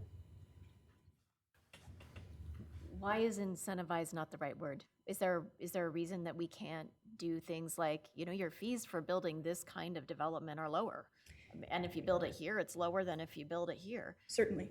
I think incentivize is the wrong word, because it makes people think that we're preferring one type of builder or one developer, or we're going to incentivize one type of project and not another, where really what we're trying to do is create options for developers to take advantage of.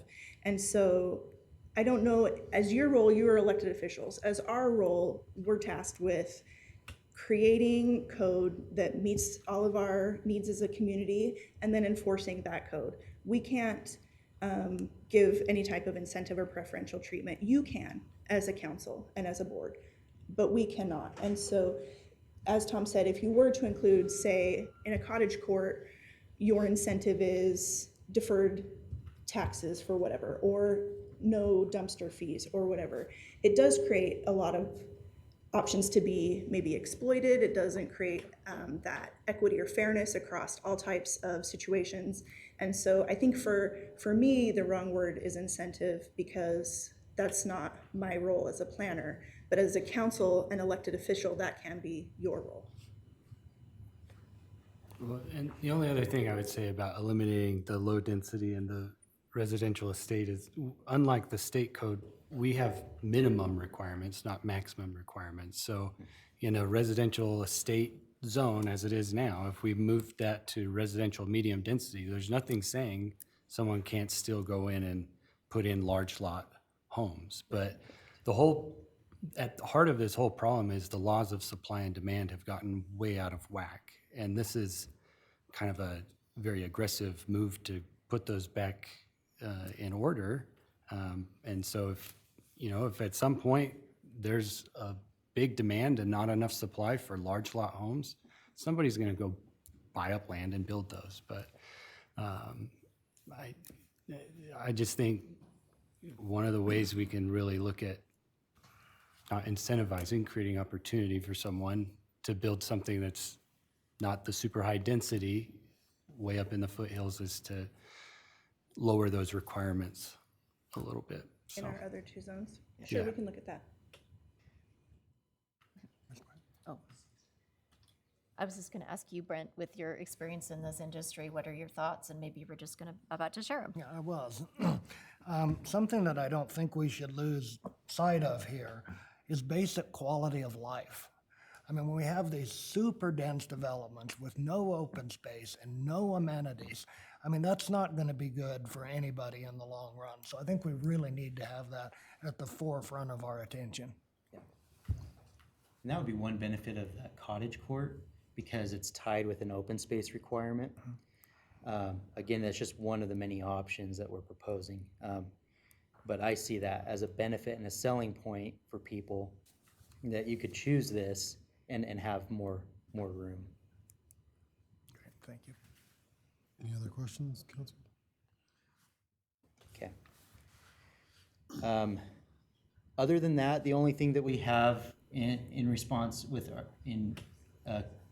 confide and talking with our legal counsel is that we will have to do a comp plan 2040 amendment. And it's going to be something just as simple as adding an addendum to the back with the language of the state code, is what the state is requiring. And so we're going to be coming forward with an amendment to the comp plan to add that addendum to the back of the plan. But that's our presentation. So if you have any questions or comments, or if we want to go over any of this, I'd be happy to do that. So when will we see this at a council meeting, approximately? The soonest that we can do is September 9th for planning and zoning, and then October 1st for council. Okay. So if you feel good about where we're at now, we can move forward with the hearing process. Or if there's something that we need to look at further, we can do that as well. And if you'd like us to include something about temporary modifications to those two lowest density zones, that would likely push us a month-ish out, still well within the time frame that the state has required for us to adopt. So that's up to the council to determine what direction you'd like us to take with that. So I'd like to see those as options. So if it pushes us out a little bit, that's fine, but I'd like to see those as options so we know exactly what we're looking at and we're not just taking a shot in the dark. If we're gonna do it, I think we should do it right. And that's a good suggestion. I will say as well, we're just starting the entire rewrite of the zoning ordinance. Right. And that would give us a year and a half if we just want to do it throughout that process rather than trying to push through. But that would be up to council. I'd say proceed in that fashion. Okay. So just so I'm clear, proceed with adding those adjustments to our lowest density zones with this rewrite, not waiting for the full Title 17 rewrite. Well, when does that state statute, when does that come into play? We're required to implement, well, it's already in place. Right. We're required to implement it by February 1st. So we should probably move forward with that sooner than waiting for the whole Chapter 17 rewrite, because it has to be done by February anyway. Correct. So. And if we wait to adjust the minimum lot sizes, we could just rope that into that and take time to make sure it's right with our consultants. Yeah. Is council comfortable? Councilman Bates, I would prefer to do it now, but I don't think that's the majority opinion. I would mean, actually you can prefer ask. to do it now too, though, to have those options now, but it's, what do you, I don't, rest of the council? Yeah, Hayden? Like now is in, like right. So in the this- next Oh, couple sorry. of months Oh, okay. versus that's waiting a year. Yes. Usually. Yeah, that's fine. And I'd prefer to wait and do it right. And so if I can get some clarity on that, I'm just gonna go back to the current minimum lot sizes. What would be your direction? These are the current minimum lot sizes in our residential zones. How low do you want to go? So to me, to make it simple, it would be taking residential estate and residential low density and making the minimum lot sizes the same as the RMM, the 4,200 square feet. Brent, just to clarify your point of view on that, so you're in favor of considering that, this change of lot size, or you're not? in No, favor? I'm- You are in I'm- favor of no, it, but no, you I'm- want to take a more, a longer approach to make sure it's done correctly. Correct. And this would be a short-term fix, right? If, say we take Dakota's suggestion, we take those RE, RL, RMS to 4,200 square feet as a max lot size. Oh, that's what I meant, whoops, thank you. Yeah, minimum. Minimum lot size, then that would be in place, and as we are modifying that overall zoning code, we will still be going to a character-based code, some of those, because all of our zones will be changed. So this will be a measure that we implement while we're rewriting the full thing. So am I understanding? So it would change, it would, so if we do that, potentially it's gonna change again anyway. Well, all of the zones will change, yes. Right. All the zones will change. Correct, so all of this will be updated, but this would, in the short interim run, of the 18-ish months that it takes us to do the full rezone, or rewrite, that would reduce those lot sizes of those zones Just to in- the, Strictly in the meantime. correct. And what you don't see in this is the minimum lot sizes for duplexes, multifamily, and townhomes. They're all different. Actually, I agree with Councilman Nichols. So we're split. Great.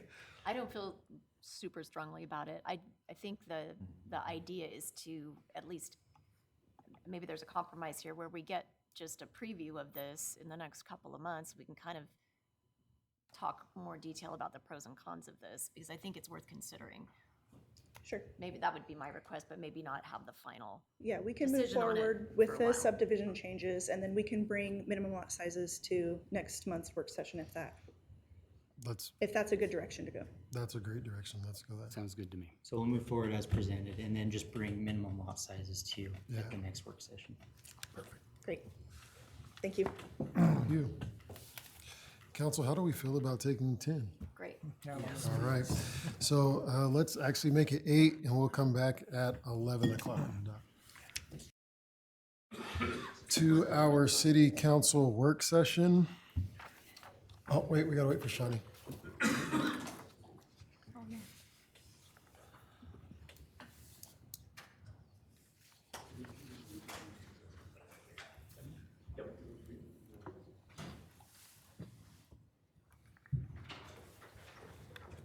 And Shani's back. All right, welcome back to our city council work session. We are picking up at agenda item number 7, pay scale changes for police management and fire management, human resources. Jay Cedal, Human Resources Director, will be in attendance to present proposed comp pay schedule expansion from steps 10 to 12 for police and fire management staff. Yes, absolutely. So thank you for having me. This is Jay Cedal from HR Director. So the reason for being here is to talk about, as was mentioned, the proposed changes to the pay scale for police and fire management. The question might come, why is the only focus on these two groups right now? So just on this title slide, a little bit of background. We previously focused on the general pay scale and also on the temporary seasonal scale during the 27 budget cycle. We also focused on the non-management for police and fire as part of the CBA process. So the fire department is under their current one, and then the one for the police is close to being finalized and signed. And so we have focused on all of those. What we've not paid attention to, and we included, is for fire and police management pay scales. And so I bring it forward here today. Some of that is I probably didn't know what I didn't know 4 months ago when I joined, and so I would have done it sooner, but here we are. So To provide a little bit of background here, I'm going to show you what the proposals are, and then I'll talk about some of the benefits. The proposals are for fire and police management is to expand the compensation scales from 10 steps to 12 steps, to have a slight increase in the compensation percentages between those steps, and then to adjust the pay scales using their current compensation strategies. So not all the pay scales have the same strategy moving forward, and so I will talk about that. There's really three outcomes, three goals of this. The first one is it aligns the police management and fire management pay scales with the fire line personnel, so for our sworn officers and for general employees. They all will now be on a 12-step scale. The other benefit is it'll encourage our people to, with the slight adjustment in pay, it'll also, is that Raina here? Yeah, it's all got our attention. It'll also adjust the pay slightly, and it'll alleviate some of the compression for our hourly employees for both fire and police to be more interested in applying for some of the leadership roles. That'll help incentivize that. And then lastly, it allows compensation growth, just more opportunity for the incumbents in the management roles for both fire and for police. So for background here, in 2023, the pay scale for the general, I think it was called hybrid, but I think now the general scale in 2023 moved from a 37-step program to 12 steps that we have today. There are 19 scales, but there's 12 steps in there. In 23, the police gradually moved from 8 steps to 10, and fire has been at 10 steps as far as I can tell since 2023. These scales have adjusted over time, where we have sworn for the CBAs for both fire and for police and for general. They have 12 steps, where the other ones are still stuck at 10. So what I'd like to do is to share with you, I only have a few slides for you. I just want to familiarize yourself with, this is the general employee pay scale, and this one we currently have for 2026. As I mentioned, we have 19 grades and then the 12 steps. And they used to be, like I say, several years ago, 37 steps. So I think the HR team did a great job of compressing those.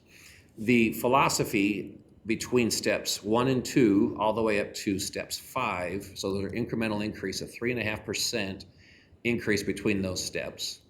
You'll see at step 6, a 6.75% that was adopted years ago, but I believe that was to incentivize people post being vested. At that point, it's a recruitment strategy to help them stay, and then you'll see those steps from 7 to 12 decrease to 2.25%. So that's what the general pay scale is. And so I want you to understand that philosophy. The proposal that I have, and I'll start with current, if you look at the top for police management pay scale, this is again for 26, there are 10 steps, and the grades, the increases between those is 2.5% between steps 1 and 2 and 2 and 3. And then between steps 4 and steps 10 is a 1.5% increase. The proposal I have is to keep somewhat of their same philosophy, and once you look at fire, you'll understand that a little bit differently, is to adjust them to 12 steps and then to increase a 0.25% between steps, the first steps between 4 and 9, 0.5%, and then steps 10 through 12, another 0.25%. So that, there was a question? Oh, sorry. So that is the proposal to go forward, is to move them to a 12-point scale. And again, that gives them opportunity, those that are incumbents, it gives them more opportunity for growth. And then the change in that scale from a 2.5% to a 2.75, like on step 2, it alleviates just a little bit of compression for those that are interested in moving up to management roles. This isn't to be a comp study adjustment. This is really to provide some equity amongst all of the pay scales. For fire, absolutely. I had a question. Can you clarify what you mean by compression? So when we have people that move from hourly roles to a salary role, those people in hourly roles have opportunities for holidays, they have overtime. And so when they look at their overall take-home pay and they move into a management role, they're at best at parity. They might actually not have an increase. And so there's a question to say, you know, with all these other benefits, if I'm working overtime or double time with some other benefits, that what's the incentive for going into a leadership role? So this is a step of helping alleviate that to some degree. Thank you. Jay, obviously there's one chief. Do you know the number of lieutenants, captains, and majors? I think the total number is 11. The breakout between, I could rely on Chief Shy. I don't have the head count on me.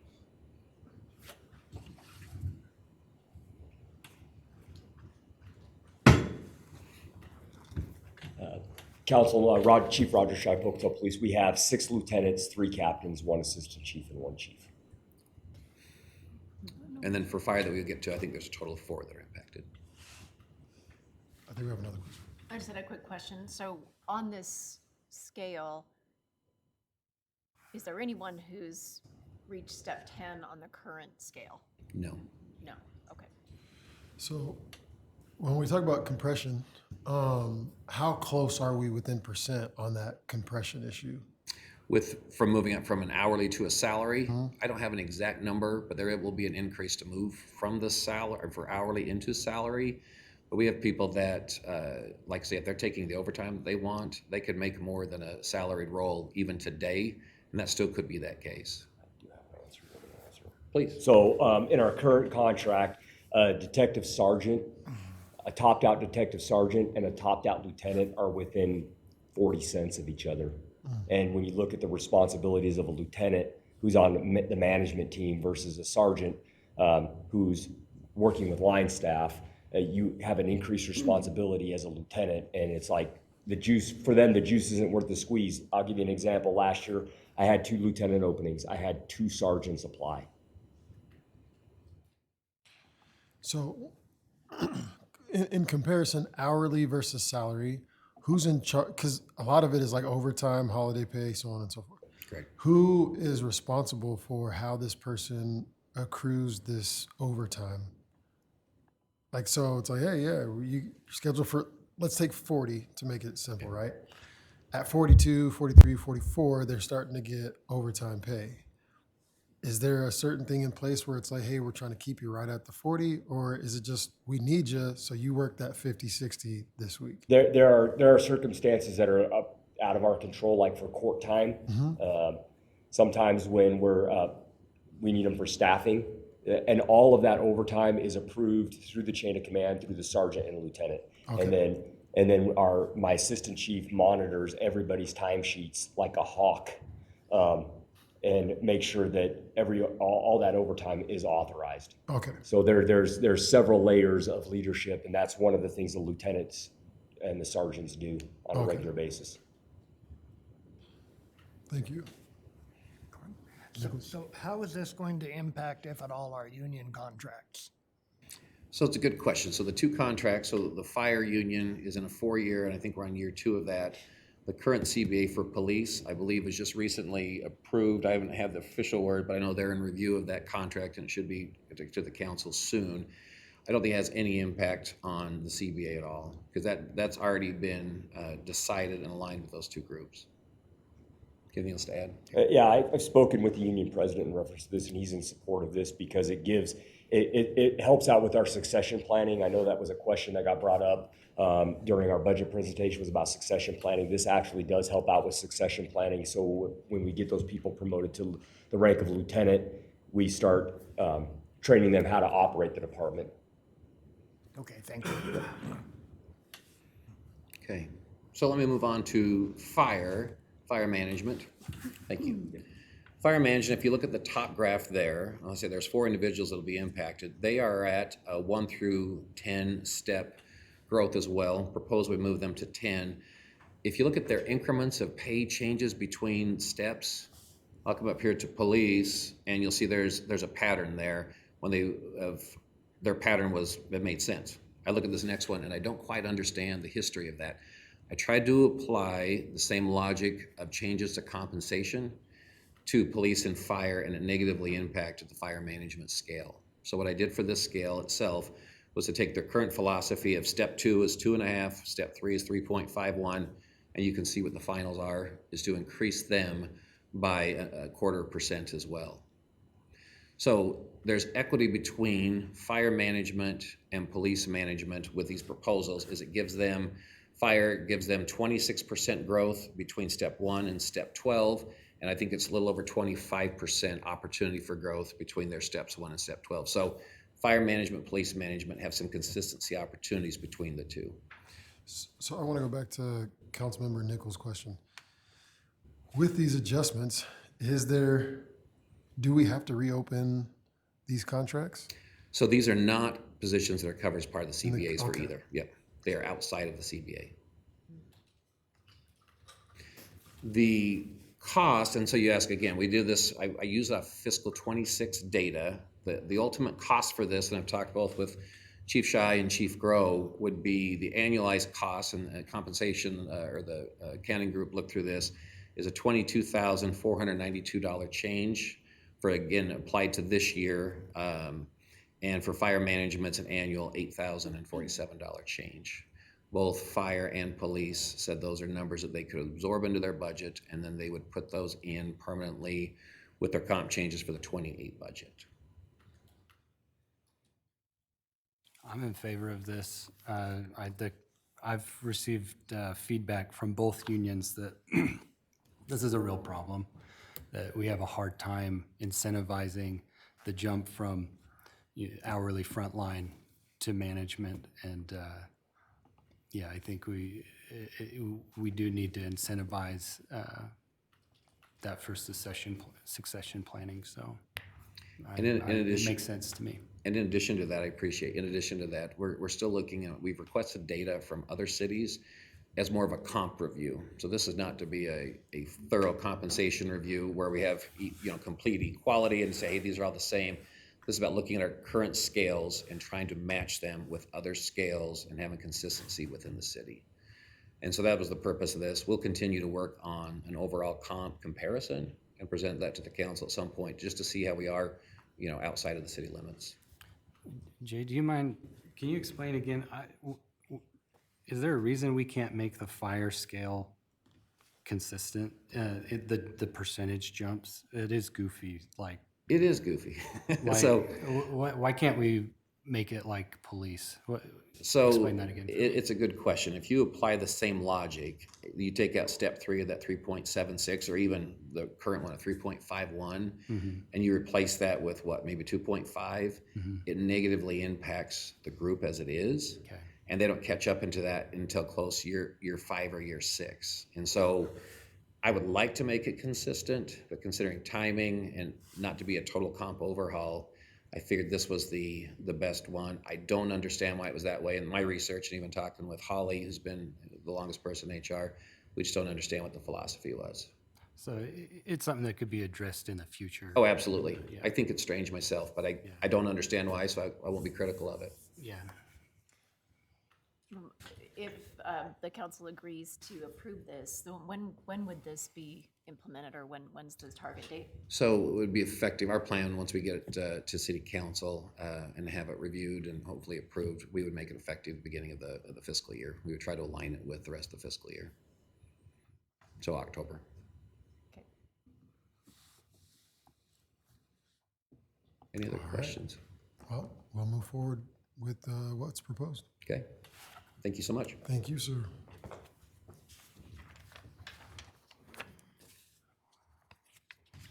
And we will move on to agenda item number 8, Johnny Creek Sewer Connection Fees Discussion, Water Pollution Control. Water Pollution Control staff will be in attendance to discuss the Johnny Creek Main Line project and receive council's feedback regarding proposed reduction or elimination of capacity fees for residents who connect to the new sewer line.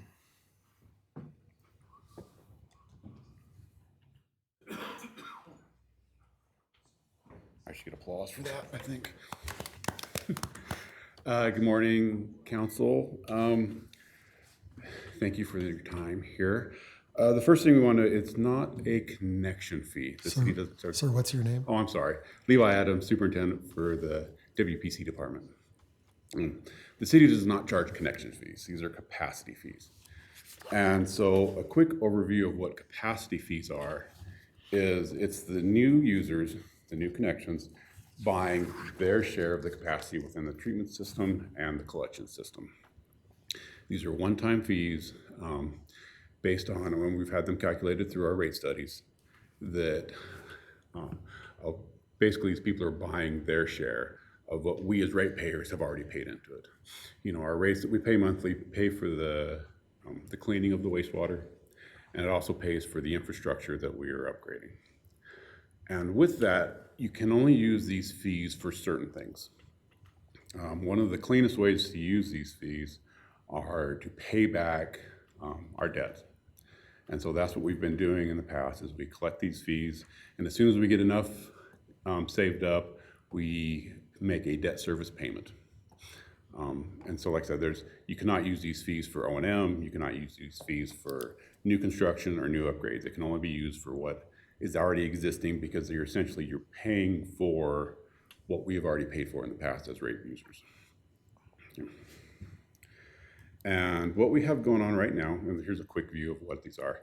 And as you can see, as your ability to use your capacity within the plant, those fees go up.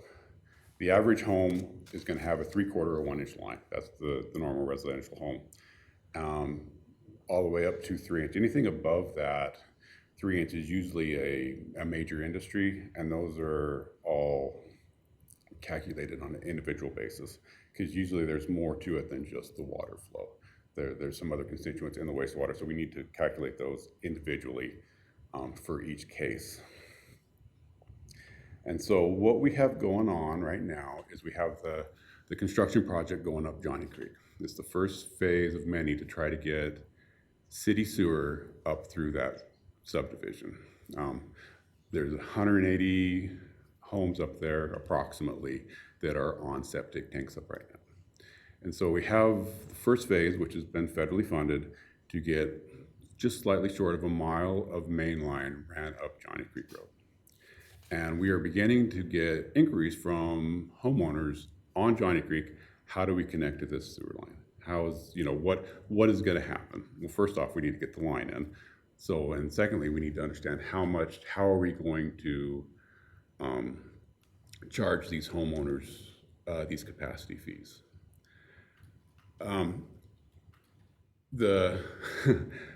It's a little bit of a thing. Do we go ahead and do we just continue to charge them like we would any new user? Do we go through and maybe incentivize them some way to encourage more of these homeowners to connect to these sewer lines as they become available? Or, and that's the decision that we're bringing forward to you guys. Currently, the city has no ability to force people to connect to sewer lines, city sewer lines. Right now, if you happen to be on a septic tank and you're within 300 feet of a sewer line and your septic tank or your septic system fails, the health department will not issue permits to let you fix that. And that's how we're moving people from septic to sanitary sewer systems. Other than that, there's no other mechanism for the city to encourage people to connect. So we could build this sewer line up Johnny Creek. We could have 3 people that connect to it, and then it sits until somebody's septic system fails. That's not, and that could be 5 years, that could be 10 years, that could be 20 years, depending on how well they maintain their septic system. And so I come forward to you today, and I brought this up to Ann and the mayor, and they said, well, let's bring it to the council and see how the council feels about whether we want to maybe have some sort of incentives to encourage people to connect. Like I said, Johnny Creek, the main line up there is the first phase. There's many small, short subdivisions. There's different things that we'll need to do in each of those. And so this is going to be a multi-year process to try to get sanitary sewer up through the Johnny Creek area.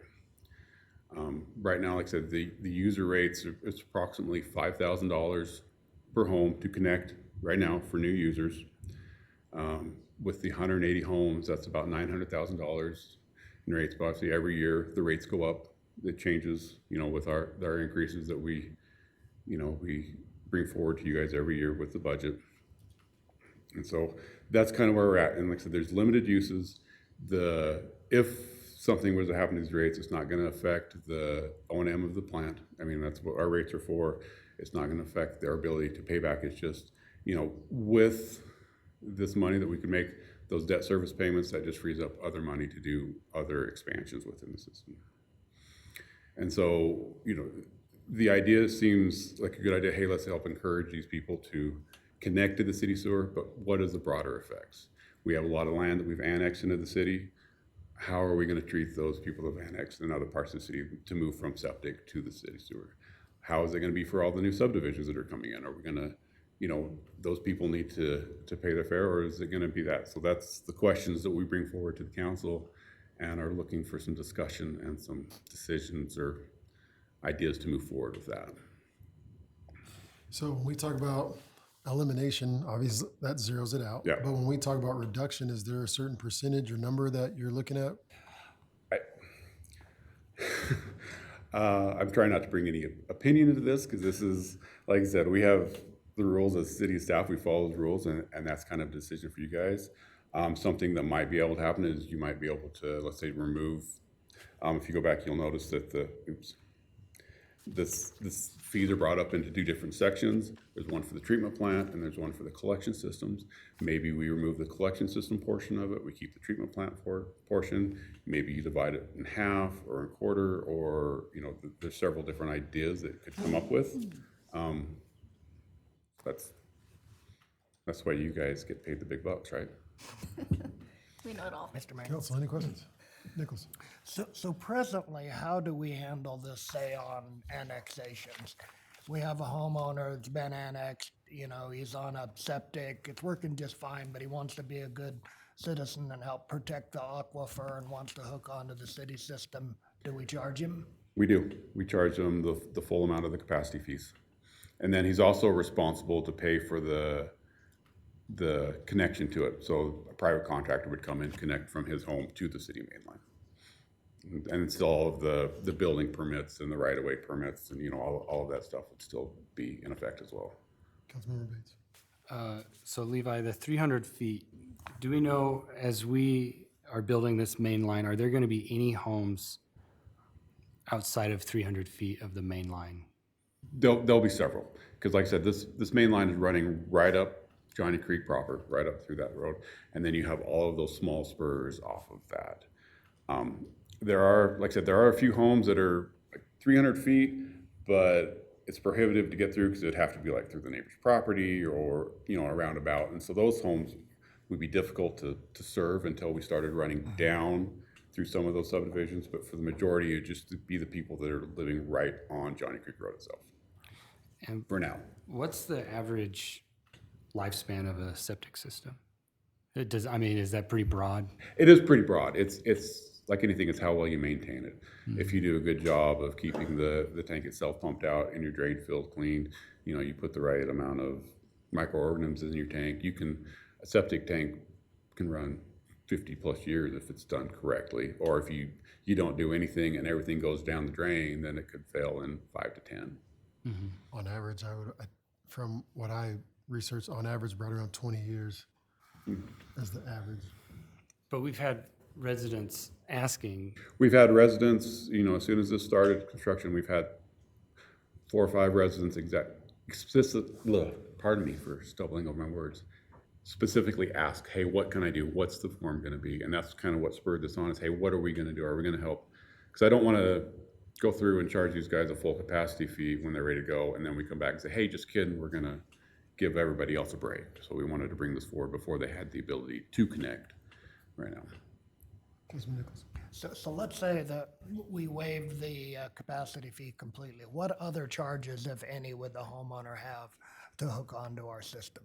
The homeowner would still have to pay for a licensed contractor to come in and install their line, which could be anywhere from $15,000 to $20,000. By the time you connect to that, get the trench dug, connect to the city sewer, they would still have to have the right-of-way permit to be able to dig into the road. And through the building department and what other fees I'm missing from the building department as well. It's just like you would any other construction project. You have to have the right permits. And then on the flip side of that, what cost would there be to the city for them to hook on? For them to hook on, yes. it would be the normal cost that we would anywhere else. It's a sewer line that we then have to maintain. Right, our trucks are going to be up there maintaining it as well. The more on there, the more attention it's going to receive, and then the treatment plant is going to have that much more flow. I mean, every additional home brings more flow and more cost to treating at the treatment plant. 180 homes being connected to that is not going to be a big jump because we have the capacity right now. We've done a good job with the treatment plant of gaining capacity within our treatment plant, so we can have these expansions and not have to worry about that. But it's still, excuse me, it's still their share. Are they going to pay, you know, essentially we as ratepayers have paid for these guys' ability to connect. And so they can, you know, pay their portion back, or we can forgive that to get them, to encourage them to go. Because it's been paid for. I mean, all the infrastructure there is paid for, and we as residents have paid for that already. So are we seeing septic tanks failing in that area? There are some, and that was one of the ones concerned. The guy, one homeowner has felt that, you know, they might have a year left before they need to redo theirs, and they want to be able to connect. They were very excited that this project was going on, and so that was just the one that was right there on. I think there's probably more if we bring this up and start letting people know about it. As far as, let's say you guys decide to do something, it might encourage a few people to start. It's not going to pay for anybody to get this done. Nobody's going to get it for free. Yeah. There's still going to be a pretty good cost for every homeowner to do that. But it's also going to be a pretty good cost for them to rebuild their septic system, you know, their private septic system. Councilwoman Swansea.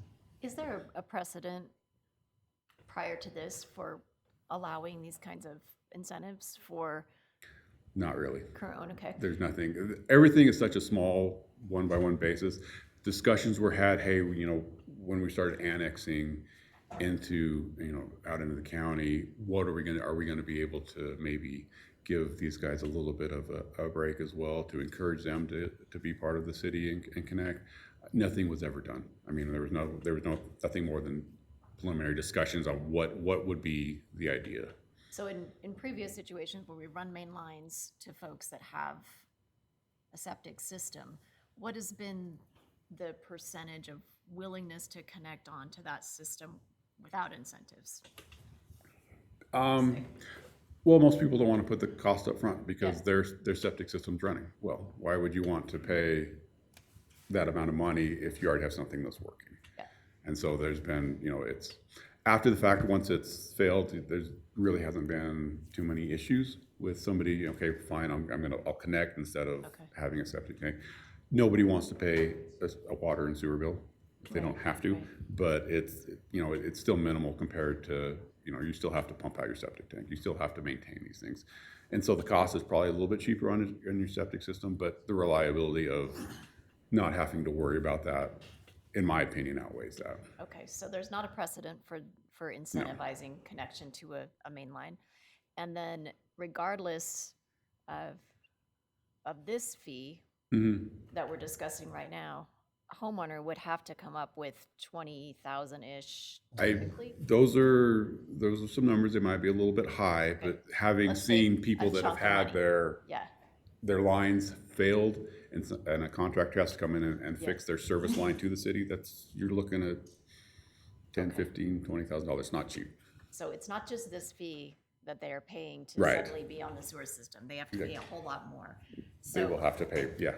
So my opinion on this is that we're gonna hear about it if we incentivize these folks specifically without having offered that to previous customers. Right. And I'm not sure that's fair. And it's not just this is kind of I don't wanna say it's a small expense, it's not a small expense, it's $5,000-ish really to connect, but that is gonna be on top of an already significant expense that they'll have to find money to connect. So I guess my opinion on this just comes down to fairness and how we've done this previously. If we wanted to set a policy going forward that, you know, that future annexations and sewer line extensions provide this, you know, some kind of a discount, we can, but I think that it's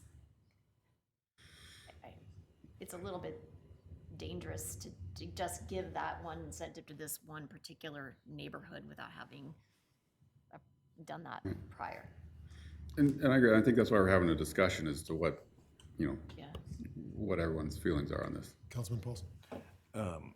Mine a couple years ago was $33,000, just so you know. So it can get up there. But for South Fifth, that annexation, I don't remember hearing anything like this. So is the goal for Johnny Creek just because of the number of houses to get it going? Yeah, Johnny Creek is a very dense area. I mean, it's way too dense to have as many septic systems as there is right there. The potential for some environmental damage is greater in that area just because everybody is on top of each other right there. And I think that's probably one of the reasons. And to get in there and do this, it would be a big ask if we started doing an LID in that area to help pay for all of that infrastructure as well. And then you add, on top of it, you add these capacity fees. It's a big ask for homeowners. Obviously, sewer problems are expensive when they happen. And so it's South Fifth, everything's spread out, and it's a little bit different. And it was, that annexation was not necessarily on my radar. I just kind of found out about it as well. We really didn't have any planning ahead of time. Where this Johnny Creek area has been under thought for quite a few years now. Okay, and I do agree with Councilmember Swanson about the fairness of doing it for this neighborhood versus not doing it for others. Environmentally, have we had any testing in the aquifer or in that area with the well in that area? There has been some monitoring done. I'm not 100% sure what they come out. There's been nothing, as far as I know, with the water department that's had any issues in that area. Justin's happy to share with us. Good morning, Justin Armstrong, Water Superintendent. So yes, we do frequent monitoring of nitrates within that area. That would be an indicator of failed septic systems and any leaching within the soils. As of right now, we haven't seen any particular impact to any of our wells within that vicinity. However, it's definitely a concern moving forward as we see failed septic systems and the impact. It could certainly impact wells down the line, so. Any other questions, Council? I think it's a tricky precedent to set. And I think we shouldn't, you have in here, I think it's right to include new construction too. Is that fair to, we're not waiving any of these capacity fees for new construction. We would probably never even consider that, so. My only question is, the total cost of this project, just running the main line up there, what is the cost of that? It was around $1 million to run up there, like I said, and that was all federal funding that we got. Okay, so it wasn't ratepayer? No. It wasn't? No. That really changes it for me then, because it'd be one thing if we spent $1 million of ratepayer funding to go up there and it's not used, that's a waste. Right. But I feel like it's not inappropriate to just as systems fail or as people see a need to have them hook up as they go. I really don't think we should be waiving any of these capacity fees. I agree. Yeah, I agree. I'm a little conflicted because I like the idea of getting these septic systems eliminated in the long run, but I think I concur with the whole fairness argument. I agree too. I know not everything in life is fair, but either that or we'd have to, if we did incentive now, going forward, we'd have to kind of continue that with everything. But I agree with Dakota. Okay. Thank you. I think that I won't bring anything more forward. Thank you very much. Thank I you, appreciate sir. you guys making my decision easier. And we will move on to agenda item number 9, flock camera policies and usage. Police department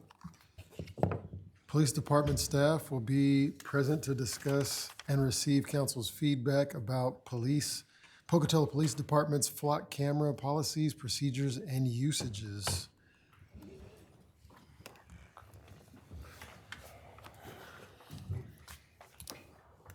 Thank you, Council. My name is Chief Roger Shy. At the table with me is Captain Zach Barchi and my Assistant Chief, Major Eric Anderson. We submitted a packet to you guys. I believe it was about 100 pages of information if you got the chance to review that. And we'll refer to that as Captain Marchi goes through this PowerPoint presentation. A lot of this information is tied into that, that packet. However, it's a little streamlined on the PowerPoint. So I'll turn it over to Captain Marchi. Hey, thank you for the opportunity to be here, and that we're able to talk about where we're currently at with our license plate reader system. So the first thing that we wanted to bring up was our vendor selection. So we started this process back in 2024 where we were researching license plate reader technology. It's called ALPR, Automatic License Plate Reader, and we did our due diligence and homework at that time. I know that we've had some changeover, and so some council members and we're not here, but we talked to several different companies, including Newology, Pocatello, Motorola, Flock Safety Recor, and we met with them. We talked with representatives, and we wanted to make sure that we went with the best company that fit our needs for Pocatello. Sorry, Margie, just give me just a second. As we're moving into this, we're not making any decisions today. This is really just an informative conversation and discussion just to know where we are and how we align and how this system aligns with policy and city government. Perfect. Sorry. Yeah, no, that's great. And as I go through this, if questions come up, that's great. And then at the end, of course, we'll answer any questions. So you can stop me at any time. Factors considered when we're meeting with these companies. We wanted to know whether we bought the technology or if it's lease-based, what the cost was, technology updates, who provides those updates. We were in congruent with our IT department to make sure that we weren't putting a burden on them. Installation, who installs, who relocates, and the overall value. So as we were going and we were interviewing each one of these companies and we were figuring out who we were going to go with, these are all things that we were looking into and want to make sure that we made the right decision.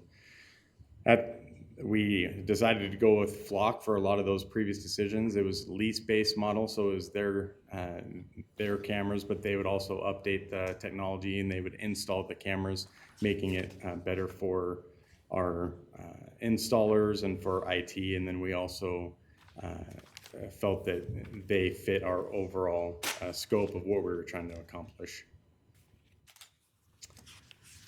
Some of the things that we wanted to go over today is what Flock, this is not an all-inclusive list, but what Flock is not and what we do not engage in with the Pocatello Police Department. So we do not do facial recognition.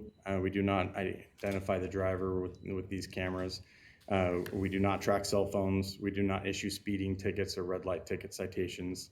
We do not record conversations. This does not replace officer investigation or discretion. It provides probable cause, and it's a tool in reference to helping us investigate crimes. So what Flock Safety is, Flock Safety, it's an automatic license plate reader technology designed to assist law enforcement with public safety.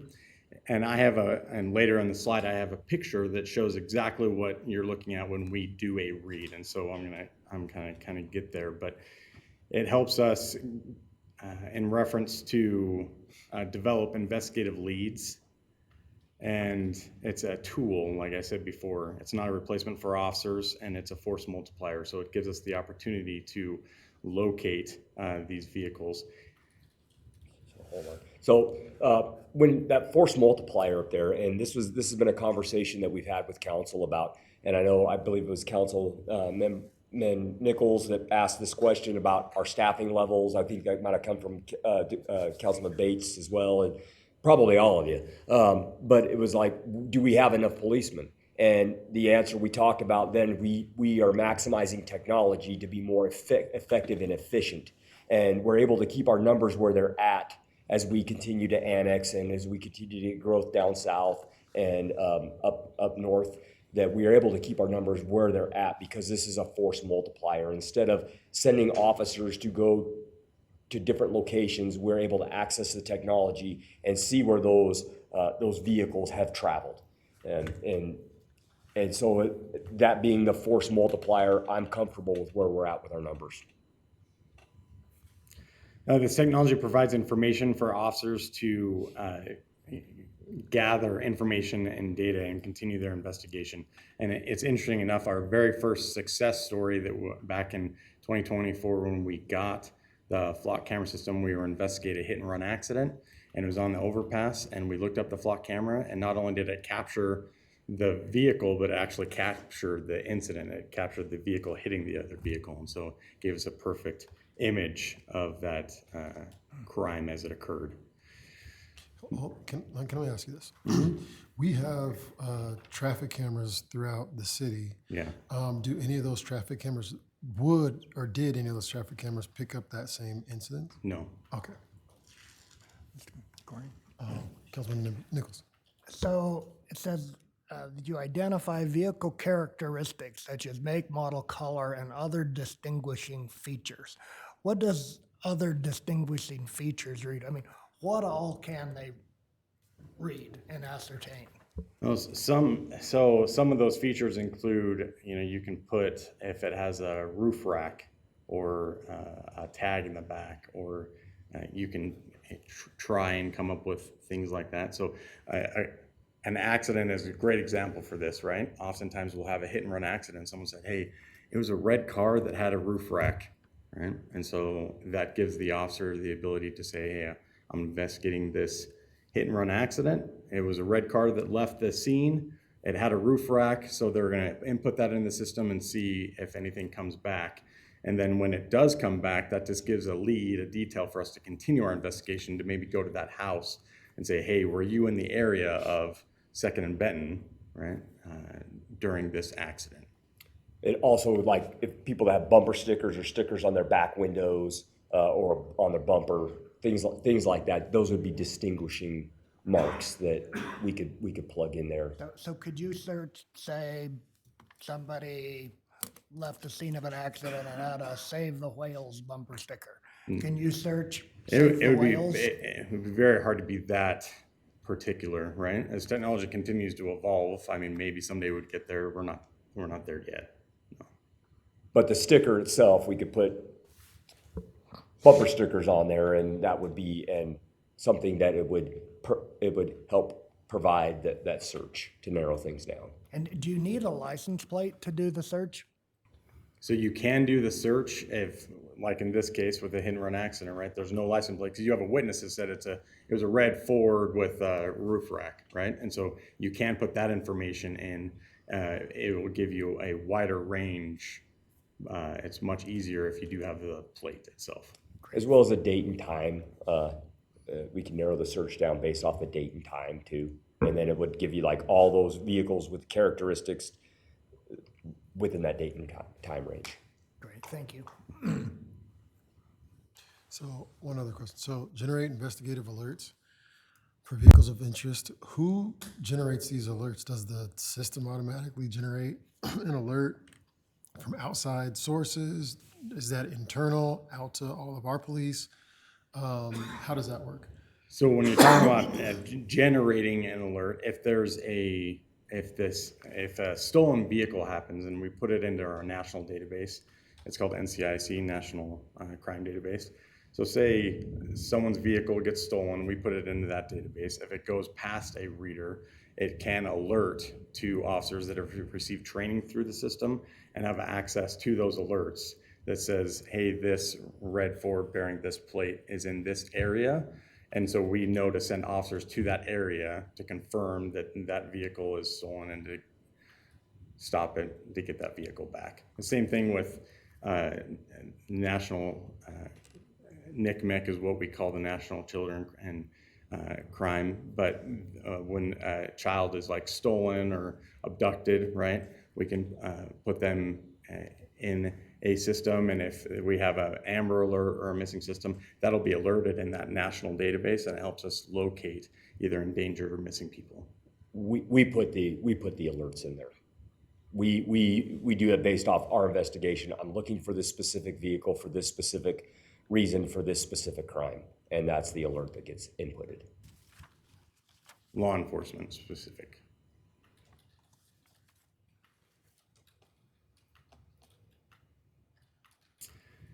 We just want to make sure to emphasize that the data is 100% owned by law enforcement. We never would sell anything. Private individuals, companies never have access. It's deleted after 30 days, and Flock LPRs only take images of public available information. So we're talking about when these license plate readers go up, they're focused on public streets, right? So they're focused on going down public streets. If an officer were driving around and saw a license plate, case law says that that officer can run that license plate and get a return on who it's registered to, the make, the model, all that kind of stuff. And our agency decides who to share with. Oh, go ahead, sorry. So you say Flock automatically deletes it after 30 days. How long does the police department keep it? So Or do we at all? we can't do searches. So once you hit that 30 days, we can't do any more searches. All the data's gone back, right? So if something were to happen, so say something were to happen today, I could go back 30 days, but once that 30 days is up, I can't go back 31 days. If I have a crime, you know, say I have a endangered juvenile and we use Flock to access a vehicle and it says, hey, this person passed Second and Benton, you know, 2 minutes ago, I can take that read, make it a nice picture, and I can attach it to my report, and we'll keep that for forever. But all the reads and all the rest of the information is gone after 30 days. So if you needed to keep it, say, for evidence in a court case, then you could do that. Yeah, so we download it as a PDF, attach it to our current reporting system that'll be saved for forever. And that is saved saying, hey, we have now used that, and that's gonna be part of our investigation, and that's saved.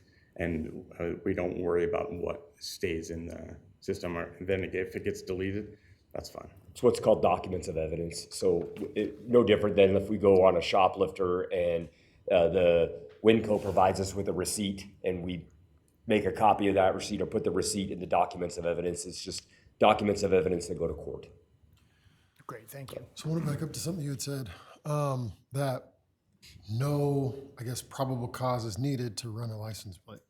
You run up behind someone, you can call in, hey, this is the plate, and get feedback on the plate. And now we can see if the person has a warrant or if there's something attached to that plate specifically, correct?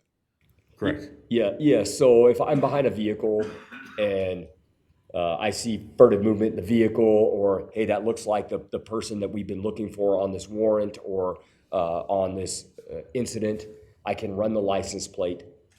I can see who the vehicle's registered to, and see if the vehicle's currently registered, and I can get information on that just by being behind it and grabbing my radio and running it through the eyelet system. Yes. So, but let's say you don't see any suspicious activity. You could just run the plate though, Yes. right? Just, okay. As long as it's in public view. Yes. Okay. Yes. Okay. Yes. So it says only our agency decides who to share with, not Flock. Okay, that's great. But can you be sure that requests to share are in good faith? Like, for example, in Texas, the woman who was tracked with 83,000 cameras for having an abortion, it was because of a death investigation. So 83,000 cameras were searched because, of course, you want to, if there's a death. Sure. But how can you be sure they're in good faith and not stalking, tracking, etc.? So if you want to go to the next slide, or you can go to the one where it's about sharing. Yeah. So they were probably part of the nationwide network. So we have turned that feature off a few months ago, and we really limit who searches. And as of today, I was informed by Flock that now they have a more limited portion, which as soon as we're done with this, we're going to go back in and we're going to be even narrow it down to those agencies are going to have to make the request with the reason and a report number that it's attached to it. So any officer can do that right now. I could call, let's say I'm investigating something out of Utah. I could call Layton PD and say, hey, this is who I am. This is what I'm investigating. This is the case number. This is the criminal matter. I'm asking for some assistance. And they are making the assumption that I'm doing all this in good faith. And we trust but verify.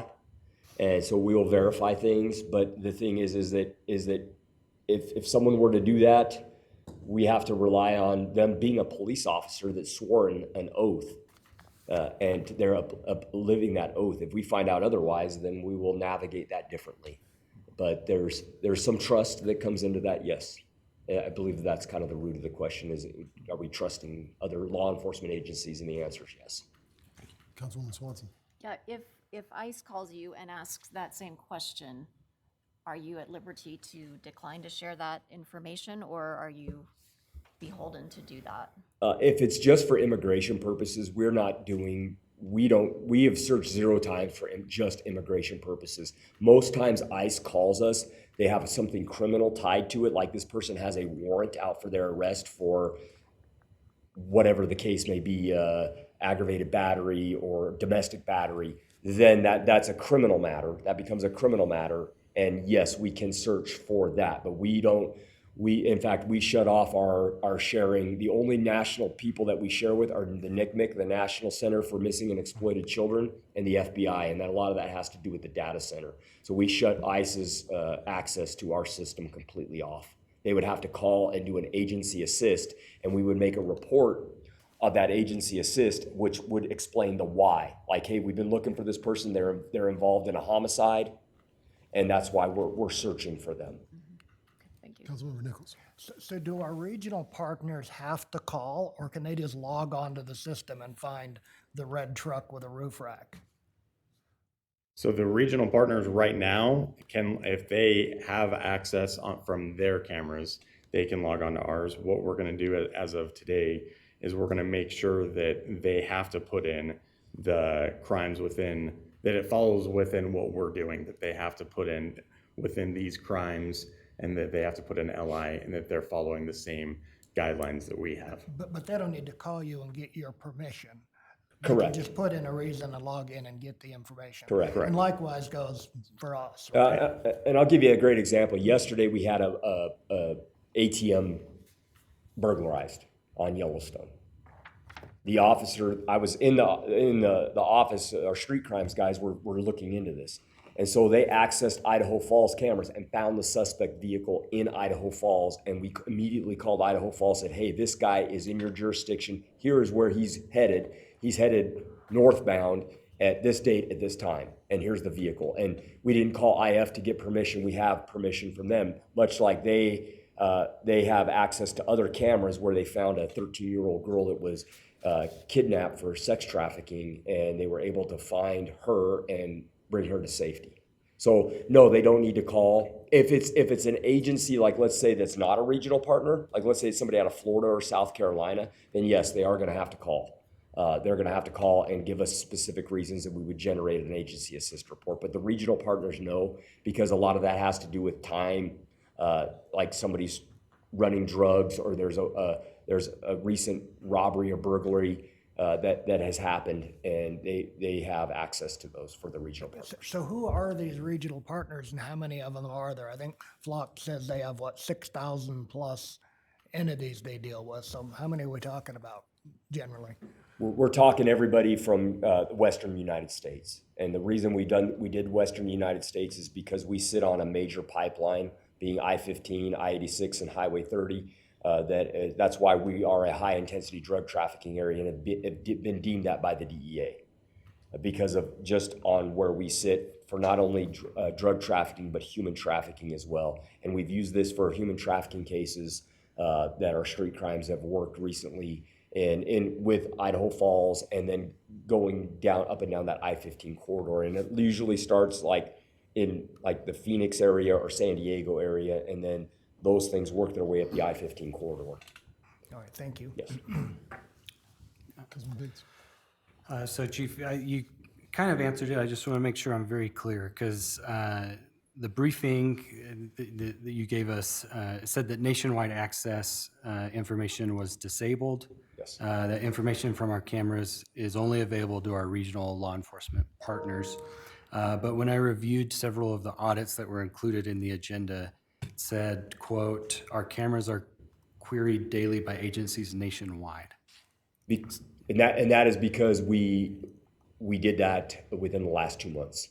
Okay. We just recently did that. And a lot of that has to do with, we're making adjustments. We're innovating and adapting as things go on. And as new technology comes out, new policies come out, new procedures come out, and we're listening to the feedback from the community as well. And to me, that is an issue. When you have an agency out of Texas, like Councilman Paulson brings up, and they're doing that, I don't want them accessing our system. There's no reason that Texas needs to really be looking at things unless they have a law enforcement purpose and a criminal purpose to look at it. And so we talked to Chief Johnson up in Idaho Falls. I talked to Chief Huff over in Nampa, and have mimicked a lot of the things that they're doing as well. So that's why, because it wasn't that way, but when we started to navigate this and started to see the needed for changes, we've made the needed adjustments. Okay, all right.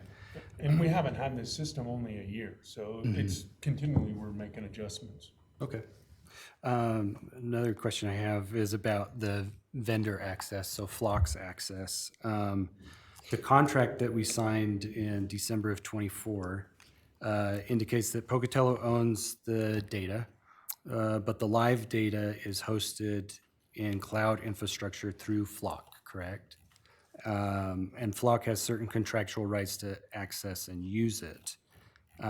What technical controls do we have to prevent a Flock employee or contractor from accessing Pocatello's data? I don't have the answer for that, but I have somebody here that can answer that. Okay. We have a representative from Flock that's here that can come up and address that specific question. Sure, come right here. You don't have to leave, come. Hi, everyone. I'm Sharika Ware-Wilkins, Public Affairs Manager for Flock Safety here for Idaho and the Greater Pacific Northwest. Council member, you asked in regards to the host of the cloud system. Well, one, I want to be clear that we use the Amazon Web Services GovCloud, which is the same standard the U.S. government uses. So that's NDAA compliant and NIST compliant.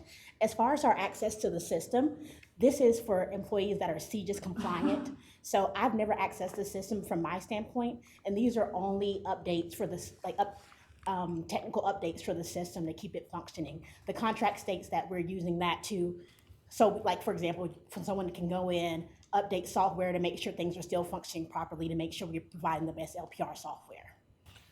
So CJIS, just so you guys know, is an acronym, and that stands for Criminal Justice Information Services.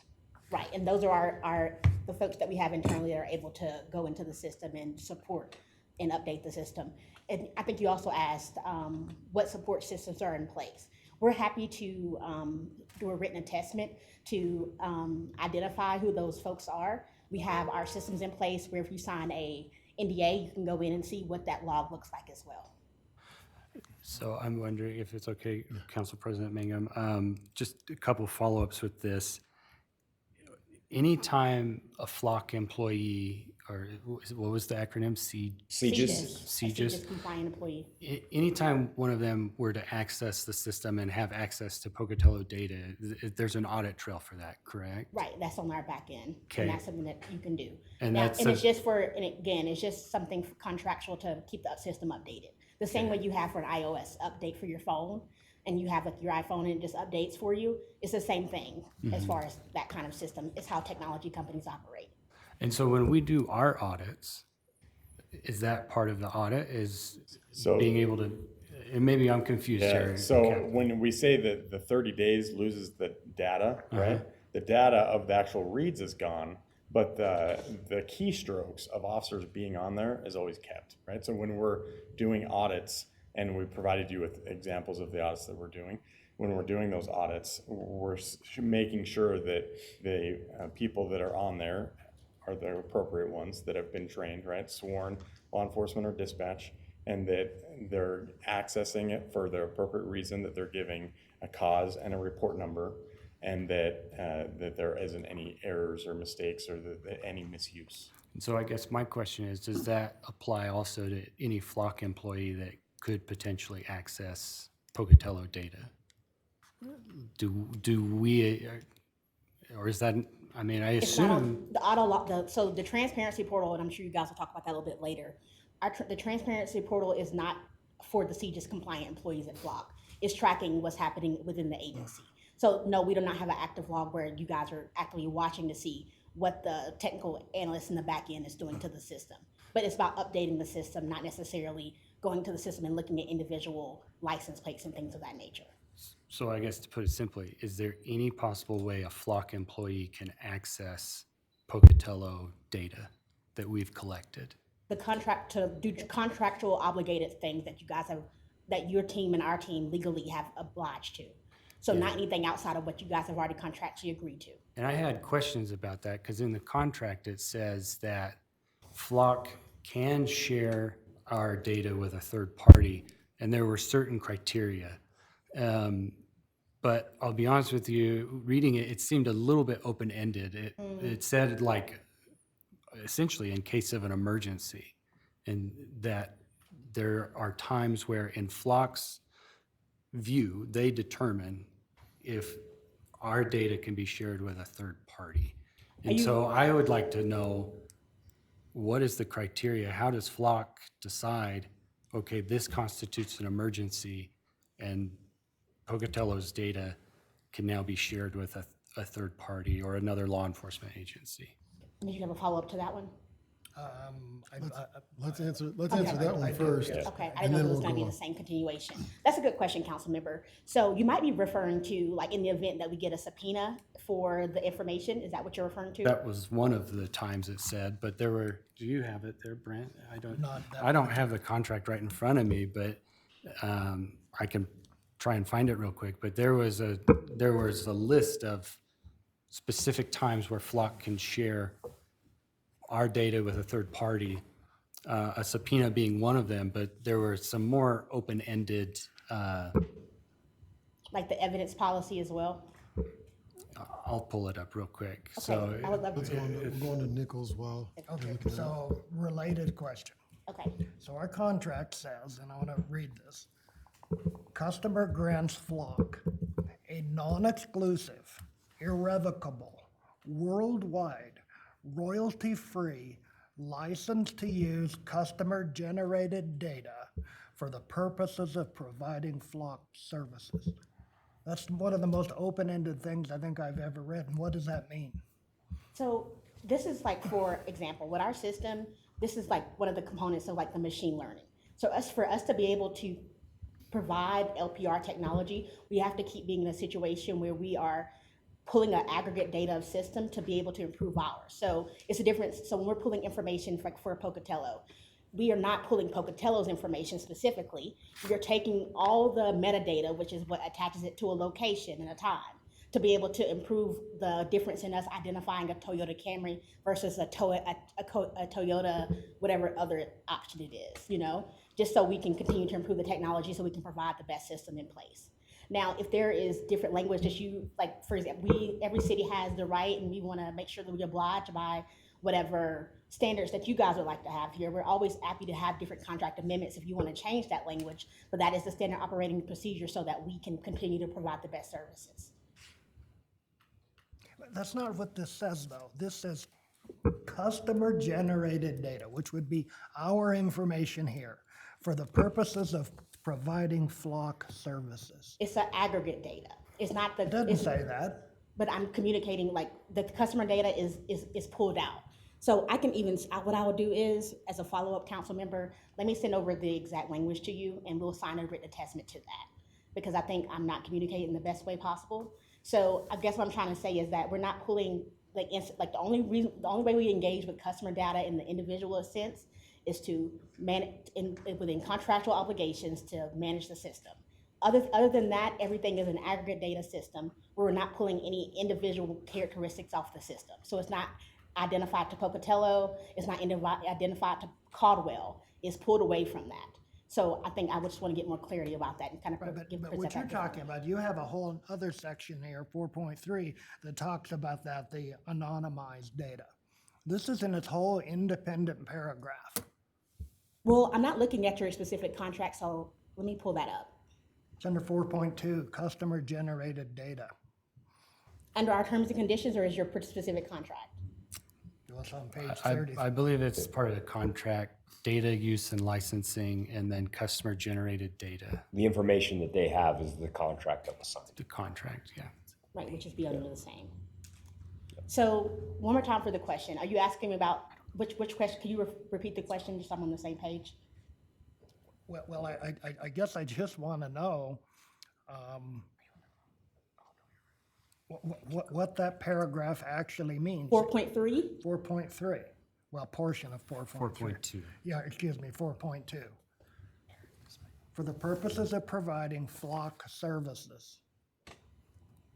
Yes, yeah, again, I want to state that we don't own any of the data. The city owns its own data. This section is only explicitly identifying aggregate data. It's been fully stripped of any in the individual pieces. We also just released today, like there's been a confusion about this piece going on and on, so you're not the first person to have this question. Today, our CEO just came out with, that noted we're gonna come out with a more plain language terms and conditions for our contracted cities, but what I'm stating is correct. This is about aggregate data, which is not specific to the city. It's not pulled from individual cars out of Pocatello. It's about the vehicle, it's about pulling that away from any metadata. So I think the confusion is ours on our side. We haven't been as clear as we should have been. But I can follow up and attest to that. I'm saying it here publicly. That's what that statement is. Thank you. So just for my question, and I just want to say, I'm not assuming any ill intention, but I just want to make sure it's clear on how this functions. In our contract, under section 5.3, disclosure of footage, says subject to and during the retention period, Flock may access, use, preserve, and/or disclose the footage, meaning our footage, to law enforcement authorities, government officials, and/or third parties, if legally required to do so, or if Flock has a good faith belief that such access, use, preservation, or disclosure is reasonably necessary to comply with a legal process, enforce this agreement, or detect, prevent, or otherwise address security, privacy, fraud, or technical issues or emergency situations. And that, I guess, my concern is I would like to know, and if it would take you time, that's fine with me, but I think I would like to know what Flock determines is their own good faith belief that our data can be shared with a third party, like how that's determined. Right. Well, I think one, I'll zoom out and kind of explain how we handle subpoenas that come in general. So under our written terms and conditions, it is our priority to inform the agency that someone has requested their information. So it's not like someone requests something from us and we just automatically give it. We do have our process, which we'll talk about. So if someone asks for that information, that's a legal entity. One, we determine, is this a viable legal request that's coming our way? You know, like, is this an entity that has due cause, things of that nature, especially if it's coming federally and things of that nature. A request is not the same thing as a legal requirement in our purview. Flock reviews legal demands to determine whether they are valid, properly served, appropriately scoped, and legally enforceable. Is another platform, another criteria in which you ask for. Customers are notified whenever the law allows it. That gives the city or agency an opportunity to review the request and challenge it if necessary. Flock can push back too. So if we determine that is coming inappropriately, we will also use our legal resources to help the agency push back and the city push back against that request. A court order ultimately controls it. So this is what you're referring to. If valid compulsory legal process requires disclosure and a court does not block it, Flock must comply with the law, just like any other technology provider. And emergency requests are different. In an immediate threat to life situation, Flock can respond to an urgent law enforcement request under its emergency procedure. And I'll follow up in writing with the exact layout of that. Yeah, I think that's my main concern. If there's a subpoena and legal, everything goes through the legal process to access our data, fair game. I understand that. I have a little bit more concern about Flock, who really has no accountability to us as a city, being able to make a determination on their own when and where and to who they can disclose our data to. And I would hope and assume that if at any point Flock makes a good faith decision that they need to provide our data to a third party, that they would notify us before doing so. And we do. But I would like a little bit more explanation, I guess, on how Flock makes that determination of when and where they, in their estimation, Yes. think they should share our data. And it's made through a process we call codex. So one is there ground to believe that there exists a risk or danger or serious physical injury that flock may have information necessary to prevent. And then the nature of the emergency that requires disclosure without delay of the information requested. How this information is sought would help to avert the threatening death or serious physical injury. So it's more about us helping other agencies to be able to support them. If we find that if there's some information that we have that could be do cause to help prevent like a physical injury or death. Okay, and you mentioned earlier that Flock's open to amendments to the contract? 100%. And again, community safety shouldn't come at the expense of community values.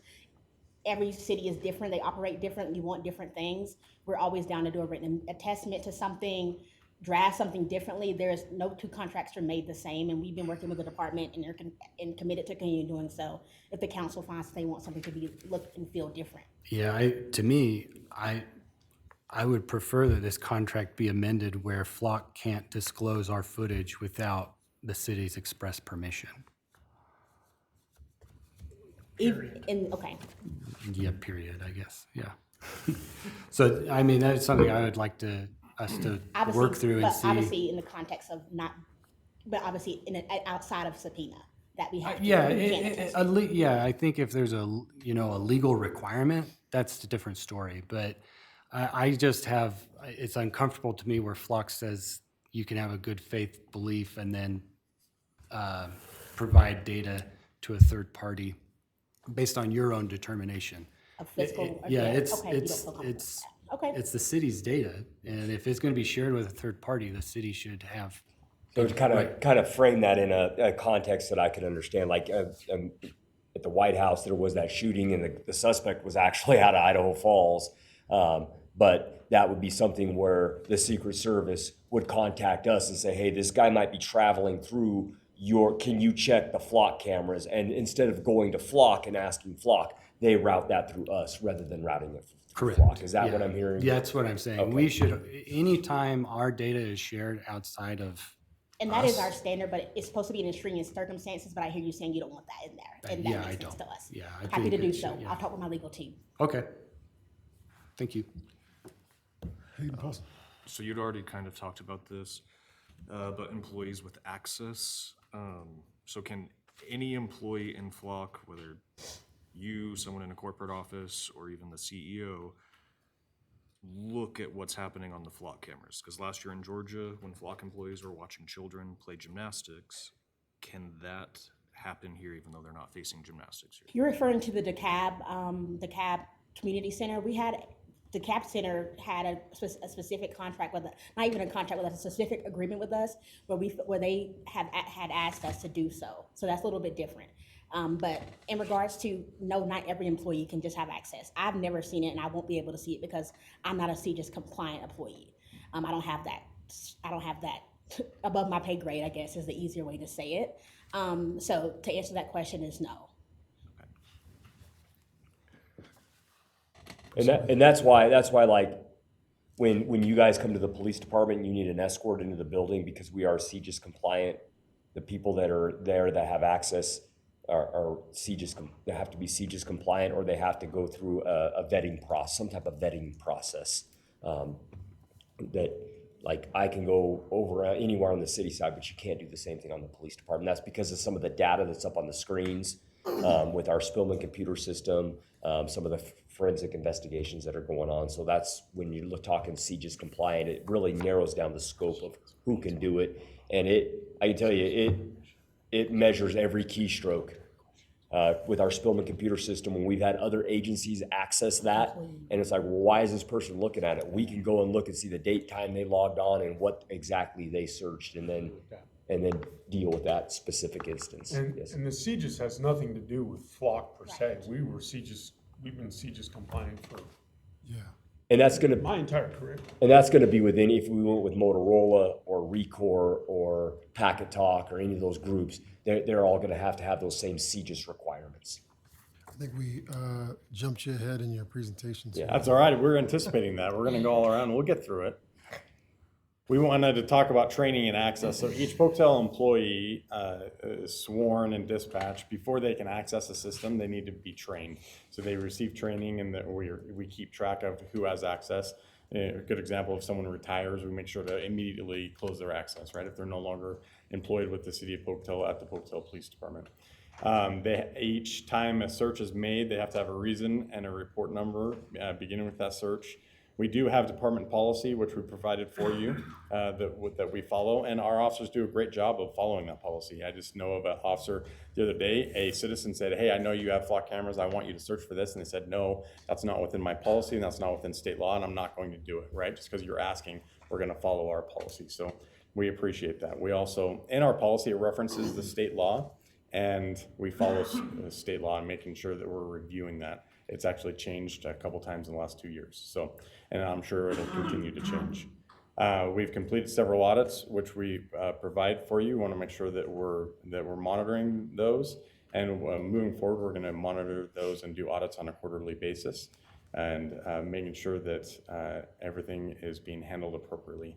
And we want to make sure to emphasize, go ahead. Oh, no, go ahead and then I'll ask my question. We just want to make sure that any misuse would be disciplined in accordance with our discipline matrix and our personnel administration rules, so. Right. So, and I appreciate it, it says each Pocatello employee who accesses the flock system has to receive training. What about all the other thousands potentially of other regional partners? How are we assured that they have the same appropriate amount of training and guardrails in place that we do?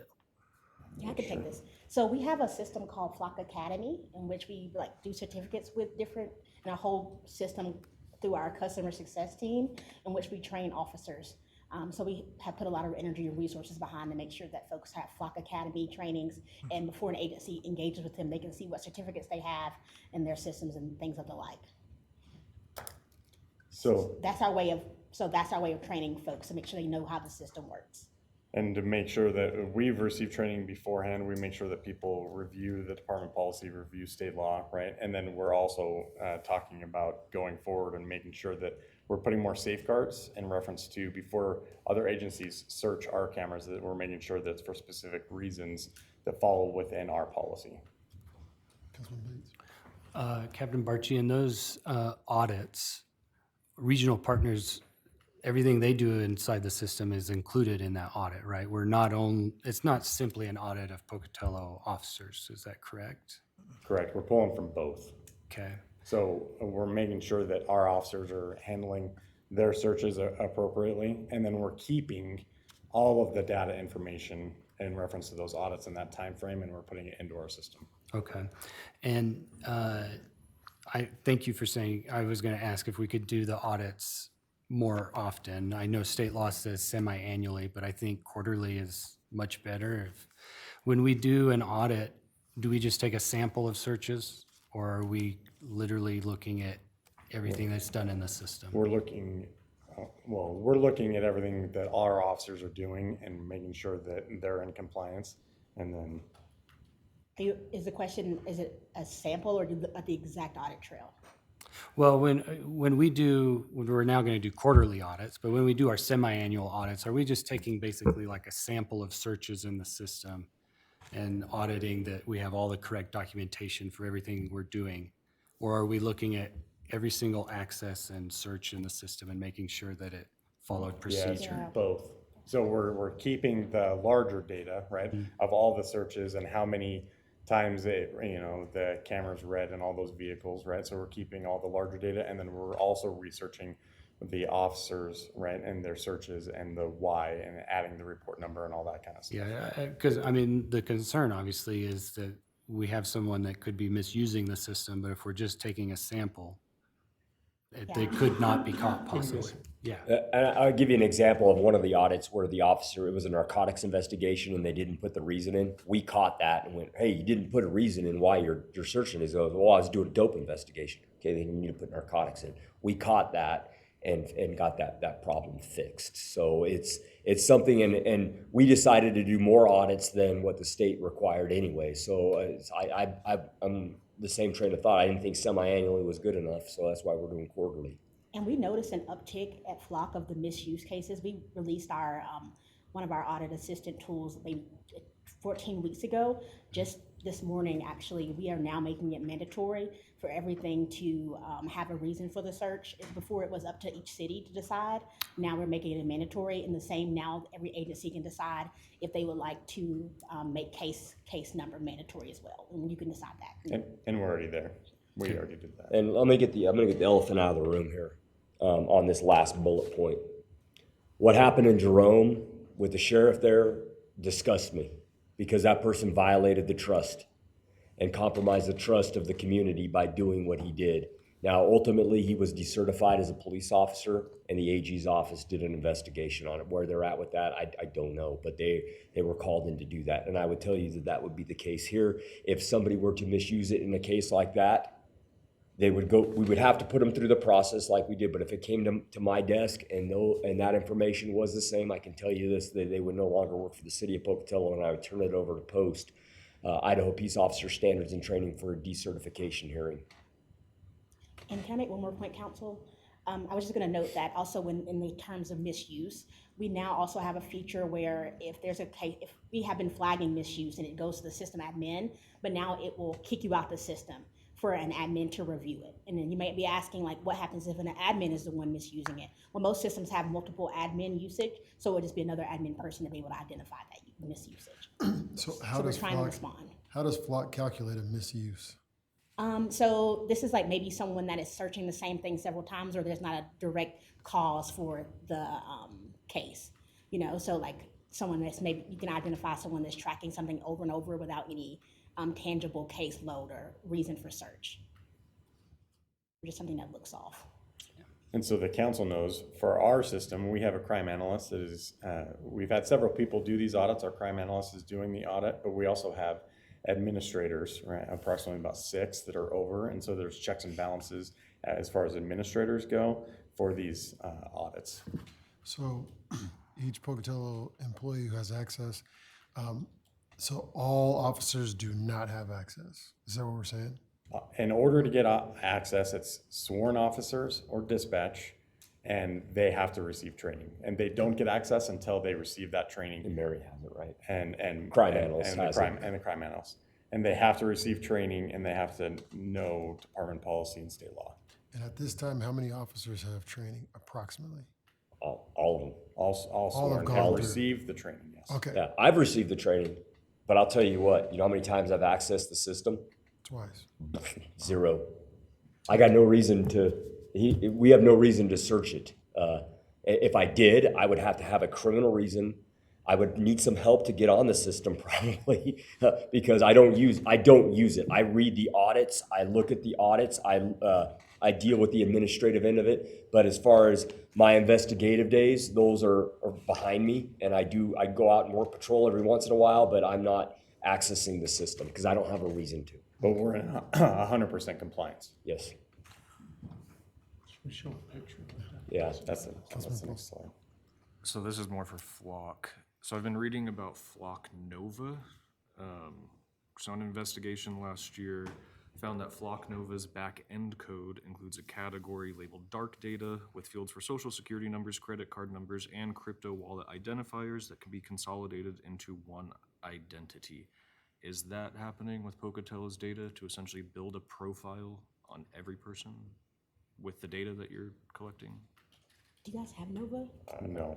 You guys don't have Nova. Okay. I've never heard of that before. And it's also, and I also would love to respond to that, but I just don't have the knowledge on the platform. I'm just kind of prepared on the LPR side. Yes, we don't have Nova. And we have no intent to go that direction.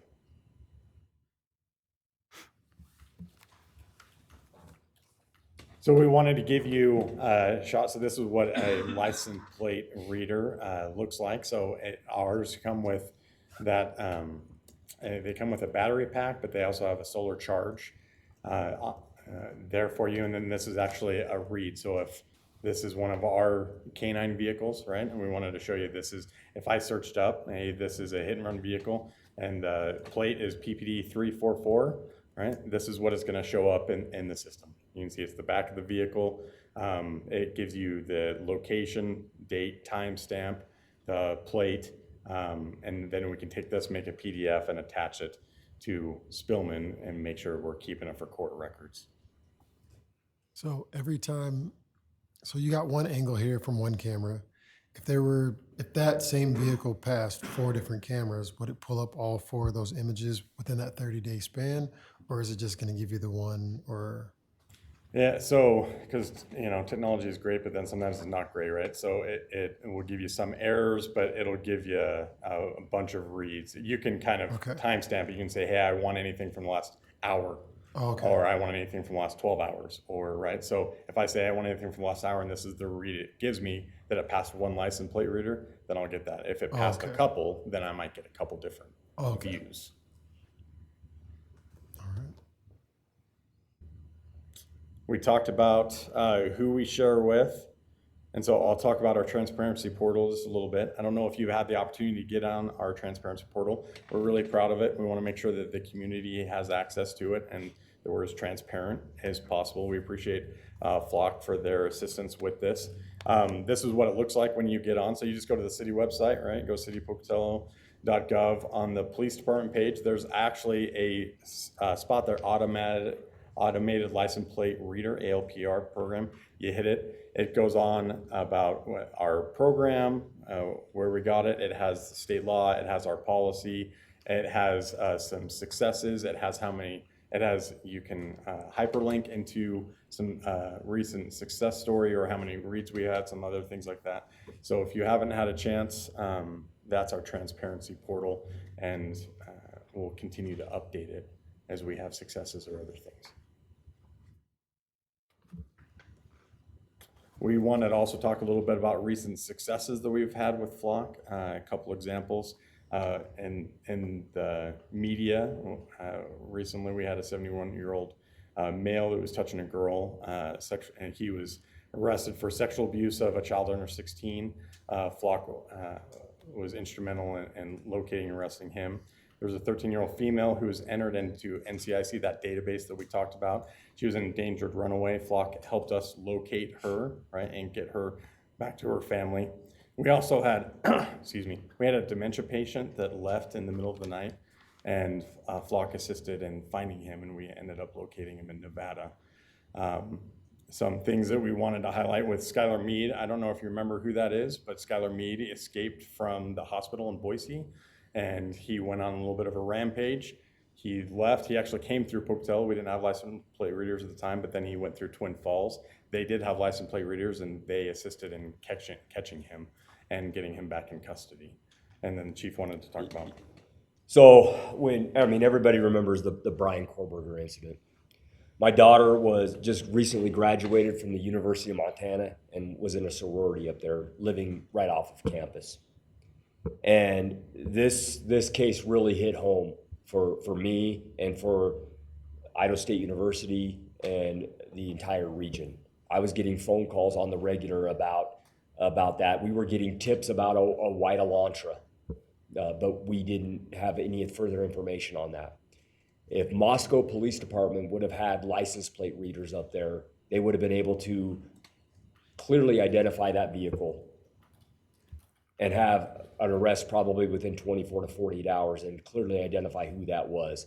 That went on for six weeks-ish on that investigation before they made an arrest. And I can tell you that the community was on pins and needles. And I remember calling up there and asking, hey, do you have any information? Because Idaho was playing Idaho State here the next week, and there was very limited information on that. And as a chief of police, I do not like that. I don't like knowing that somebody could be in our community hurting somebody else, and thank God that he didn't do anything else to anybody in the meantime.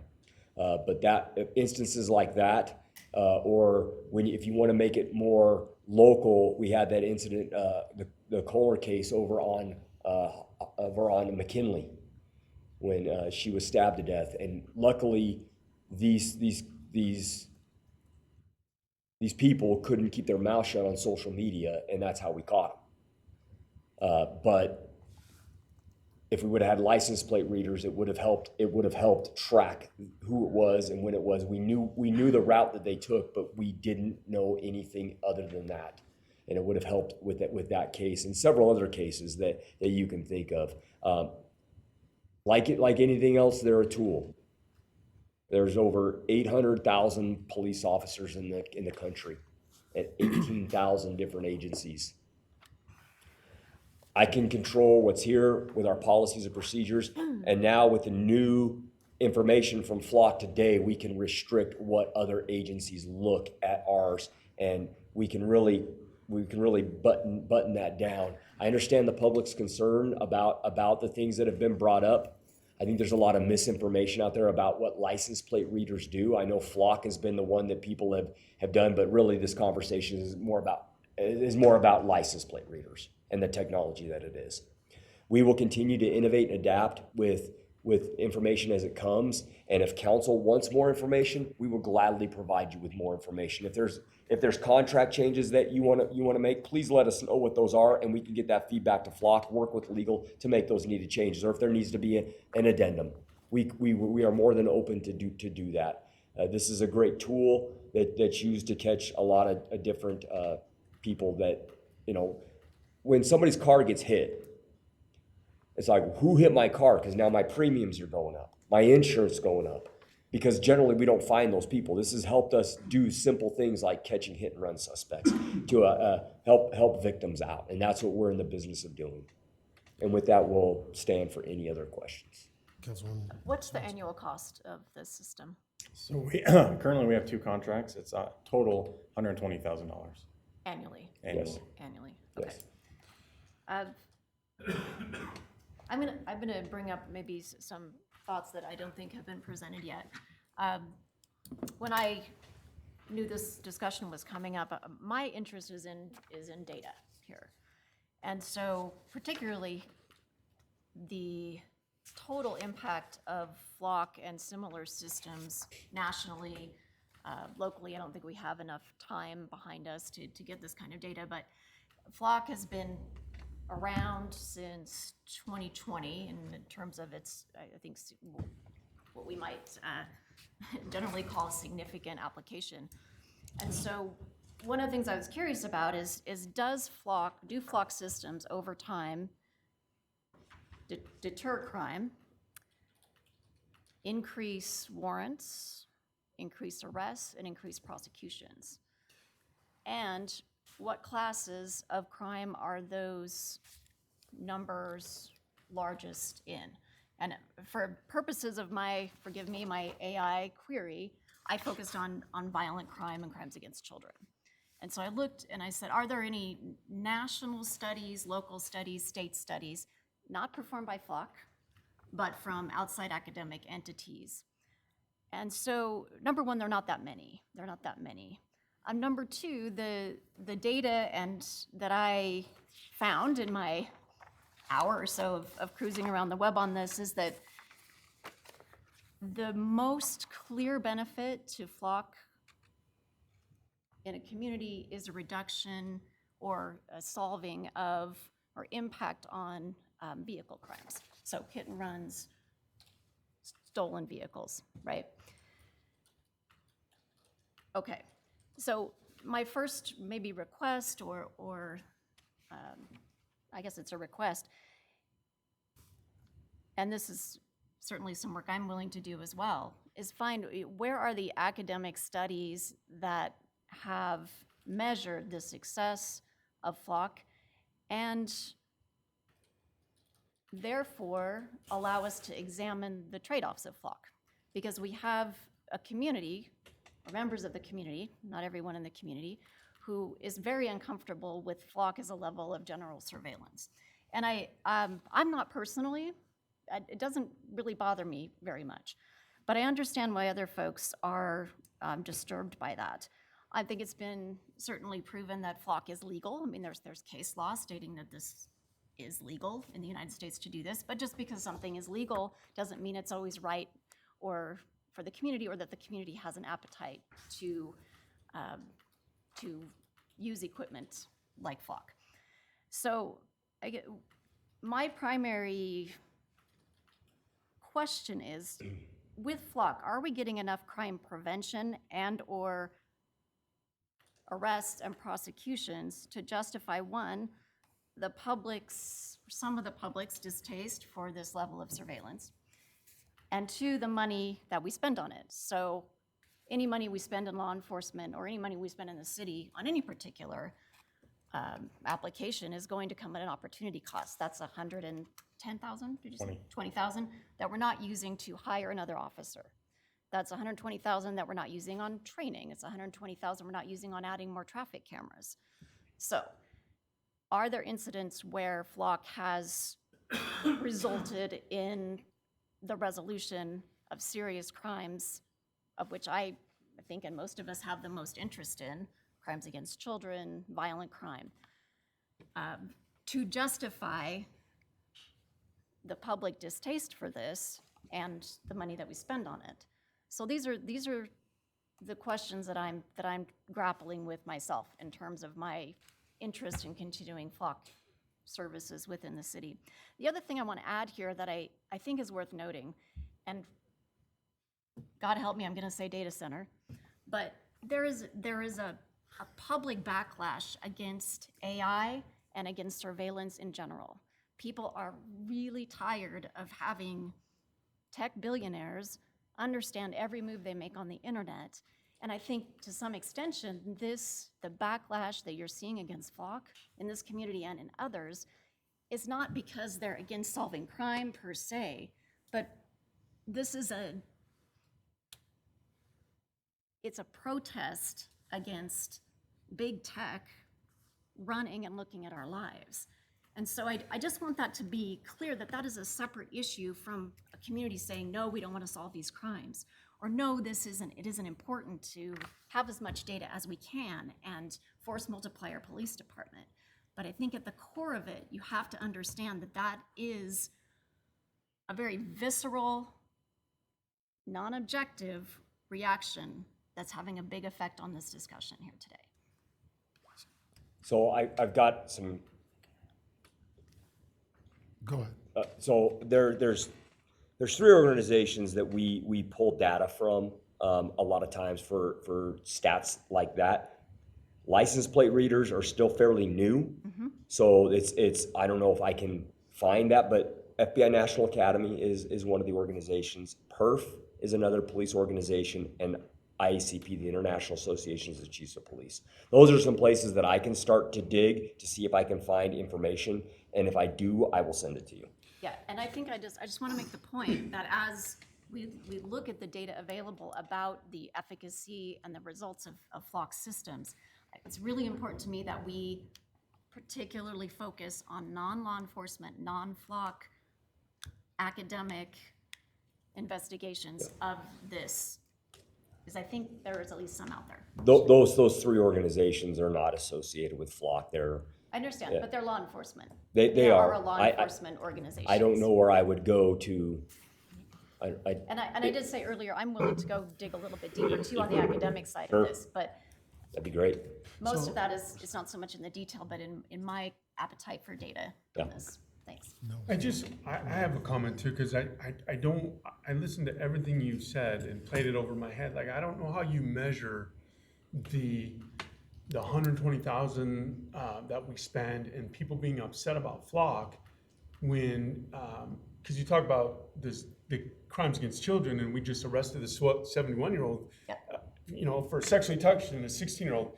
For that family, well, it's worth everything in the world to them. And how do you measure it up against the other 50 to 75 people that are like, oh, that's just government overreach? Or I don't know how we're going to come up with this Well, data. we're always going to run into that, though. I mean, and then society draws a line on all kinds of security measures. We could spend much more on highway safety.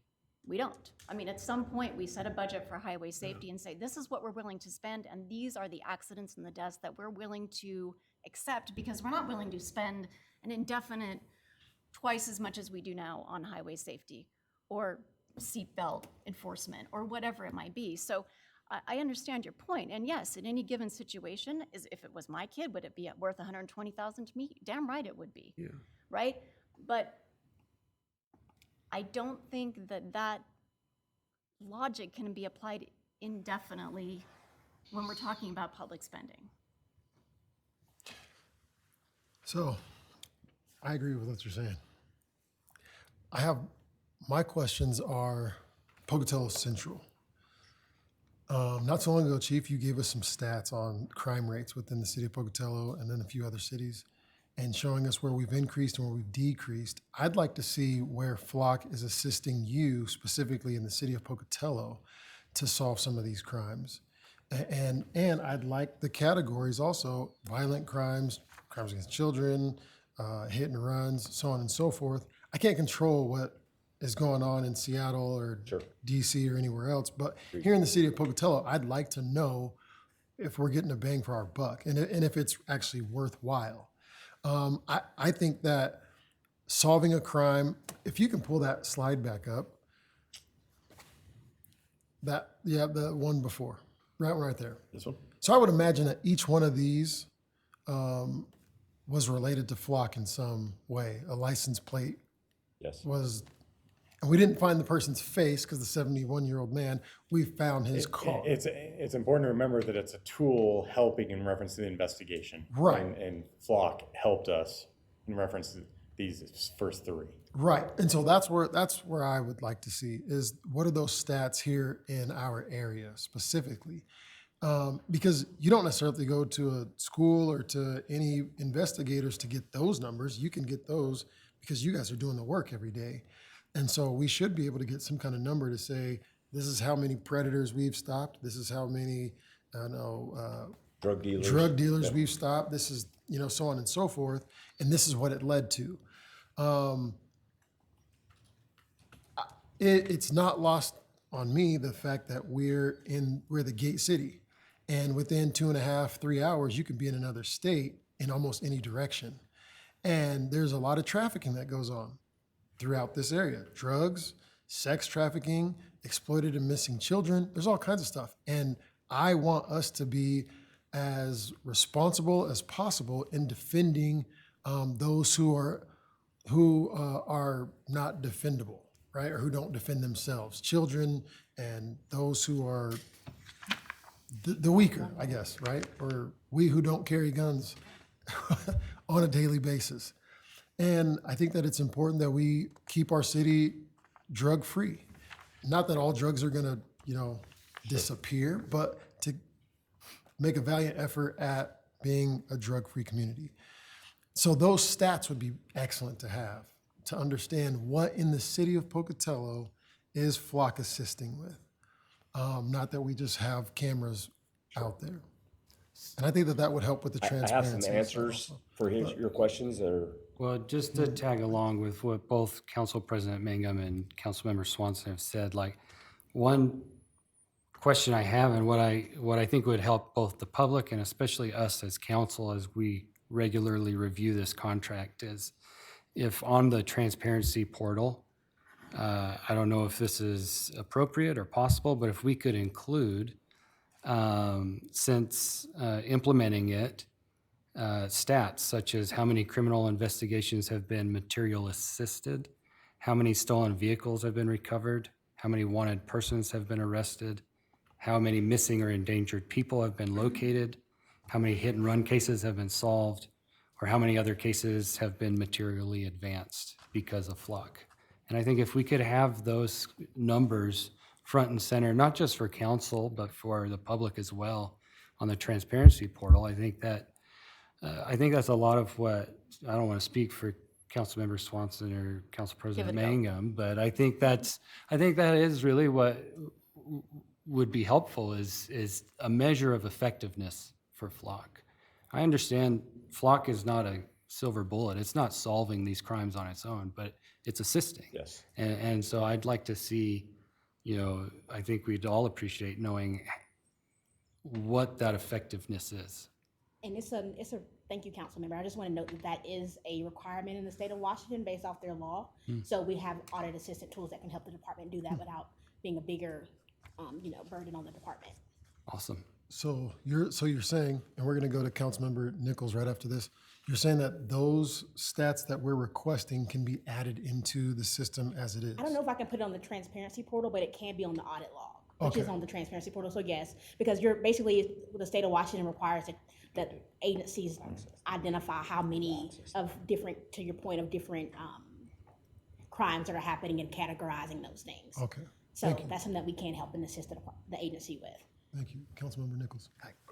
So I just wanted to point out that in the sort of the audit reports that we have, the police department has already provided a whole number of positive outcomes.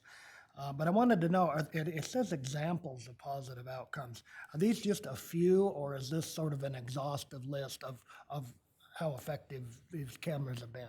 These are the ones that we have been able to track down, and we have asked our officers that every time you get a win on flock, please let your supervisor know. So we addressed this yesterday in our full staff meeting of it. If you have a win on flock, you have to let your supervisor know. These are the ones that we've captured. I'm sure there are more. So to answer your question, yes. And this is something like we can work with Flock on to maybe add that to some information that the officer has to put in there. Like it's a mandatory field. What's that? A category. Yeah, a category that they have to add. And then, so yes, we'll work on being better. I think that the wins are more than what we have documented here. Yeah, that's why we put examples, because we're not being told all of them. Yes. Yeah, and I think that goes beyond just PR, right? It's we need to know how effective is this? We're Juice with the spending squeeze. significant amount of money. Sure. Is it worth it? And then to give Council President Mangum a interesting statistic that I just found out. I was at a HIDA meeting, which is our high intensity drug trafficking area, and it was told that Bannock County is the most expensive place to buy drugs in the state. And that's because of our enforcement, that's because of how we do things and how we work together with these other agencies. Part of that has to do with our flock system. There's actually an app that's out there that drug dealers use that tells them where our flock camera's at and what avenues they have to go around them. Well, that's good and bad. Okay, well now we know where they're not going. So now we can focus our enforcement on some of these back roads. But it's no secret where our cameras are at. And it's amazing that our narcotics sergeant was sharing information with me just before I came in here about saying, hey, don't deliver your drugs here, deliver them here. And he found that on a Facebook chat with. The app's called Flock Hopper. It's basically Google Maps. So if a drug dealer wants to go to a certain location, it'll tell you, oh, there's cameras here, turn left here. Which is the other thing it makes is unquantifiable to Councilmember Bates' point, which is the deterrence of the technology, right? Which people are not necessarily, what are we catching? But the question is, who doesn't commit crime because our presence is there? And that's something we're still trying to pull information behind, though I do understand, as a background in academic myself, like I agree with like academic journals that are not stuff that comes from our individual premises. Would the council, would you like on the quarterly audits when we do them, would you guys all like a copy of them? We can make sure you're emailed a copy of them, and we can definitely include that on our transparency portal as well as directly emailing you, so you don't have to go to the transparency portal and look. I would like to see it. Okay. Personally. Yes, can I make a suggestion? Sure. I think this warrants more discussion in work session, so if we could, I would request that you take some of our requests today and that we schedule another work session, also looking at some of the contract improvements, maybe I'm not sure if that's the Amendments, word, addendums. Any other council thoughts about that? So my going forward? suggestion off of that comment, my suggestion would be let's have another work session set up to where we can discuss these changes, and after they've been implemented or in the works, you can come back and present to council and let us know what steps have been taken to make these adjustments, and then we can proceed from there. I guess just to clarify, I want to make sure that I'm understanding. I have Councilmember Bates, yours specifically was flock access data when and where, right? Audit trails, right, for the flock employees? Yes. Councilmember and transparency portal give stats. Those are two I had for you. Councilmember Nichols. And the section in the contract. Yeah, 4.2. Yeah. Councilmember Nichols was contract question 4.2. As well. Councilmember Paulson, flock employees access flock cameras. You wanted to know about that. Councilmember Swanson, you want to know academic studies showing ALP. The chief was going to work on that from the ones that he said, and you were going to work on those. And Councilmember Bates, transparency portal and giving stats. And then we're going to make sure when we do audits, we're going to give it to everyone. Did I miss anything? I just want to make sure that when I return a report that I'm... I feel like I should add something to the list. You said everybody's name or what? Well, I hadn't get, I'm sorry, it's almost 1 o'clock, but for the next work session, I don't have to know now, but I would like to know a little bit more information, reading through the audits, how custom hot lists, who has the authority to put a vehicle on a list, what standards are required, maybe just a little bit more review of how the custom hot list is handled. And We could just add that to the transparency portal so everybody can see it. yeah, Would that work? yeah, that would work. Okay. Captain Barchi, Yes, sir. on the contract, if I remember correctly, it's 4.2 and 4.3. Because 4.3 also talks about that data sharing. Yeah, and I'm sorry, mine's 5.3, disclosure of footage. Right. Oh, right. And then give us a couple months to work on some things and make the needed adjustments and work with Flock to get those additional things, and we would be more than happy to come back and return a report. If I may make just one quick direct suggestion to Flock, is that I think it would be a benefit to Flock and its future in situations like this to compile those academic studies and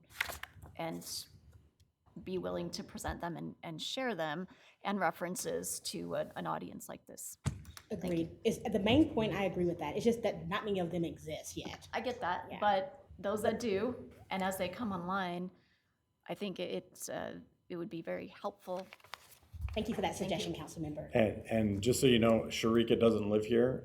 Flock sent her here to be of assistance if need be. In the future, we would utilize her probably through like a Zoom function if needed, if the council members wanted. So, Sharika, thank you for your time and thank you for being here to assist. And police department, thank you guys for your time and for your candor in this discussion. Thank you for the questions too. We appreciate them. Thank you so much. Moving along, we will be at agenda item 10, fiscal year 2027 budget discussion with our finance department. Council will review public comments and council will discuss in discussion for August 6th, from August 6th, public hearing about the budget. So this really is, in my mind, a place marker. The agenda for today had to be finalized before we had our public hearing. There were no comments in the public hearing. Well, there was one, and it was answered correctly. So nothing in the public hearing. I came ready to discuss. Nothing. So But on, I'm more than happy to answer questions. so August 20th is when we will see the budget presented before council and the resolution. You will have an ordinance in front of you and a resolution to pass to use the 1%.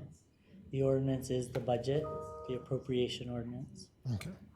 Once that's passed, we will submit an L2 to the county. That has to be to the county by the first Thursday of September.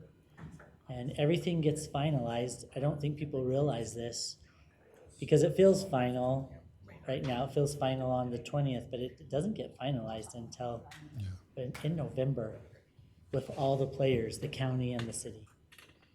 I think we're in a good place with this budget. We've already had some discussion and some movement on things that we talked about wanting to do.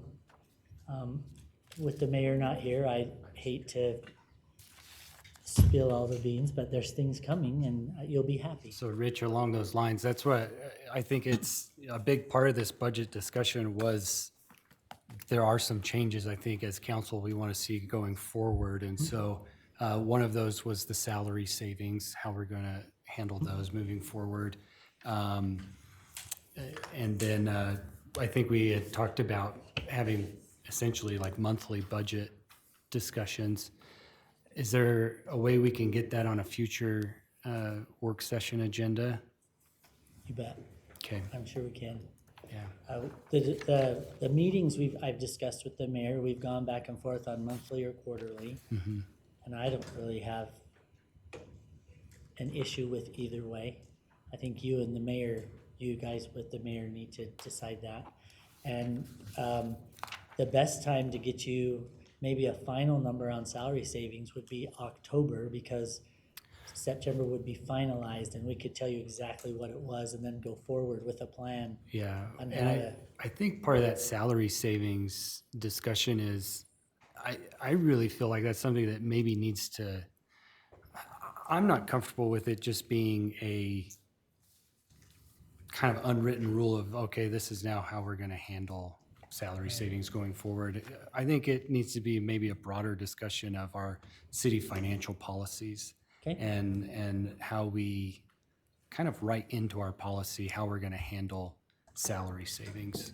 So I think that's something that there's probably, we could have a lot of discussion on. So a work session would make sense to me. sounds good. Yep, and I think there will be an at that work session, I think you could also expect a couple of other items that we might want to look at in terms of creating financial policies around potentially procurement processes and bid processing too. So tune in next week, everybody. We've had some Exciting financial policy information. We've had some discussion. Not next week, sorry, not next week, next month. We have had some discussion on introducing a more formal procurement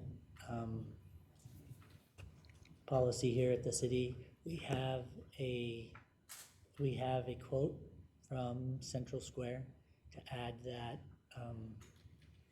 module to Navaline. So we're making some progress. I think I can tell you at least that.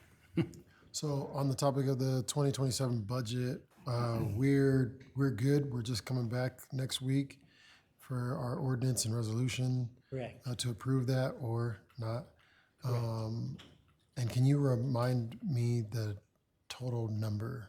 100, yes, I can. It's 186 million. Hold on.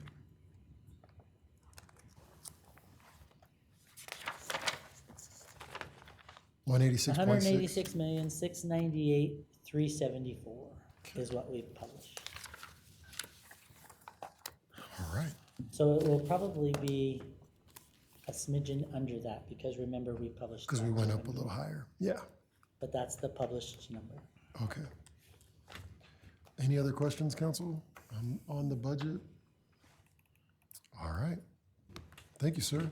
Thank you. Thank you. We are going to we've pulled agenda item 11 from the list of agenda items. And so with that, well, real quick, council, Holly is here to help anybody who might need some assistance with open enrollment or benefits, just so you guys are clear on that. But with that, we are adjourned.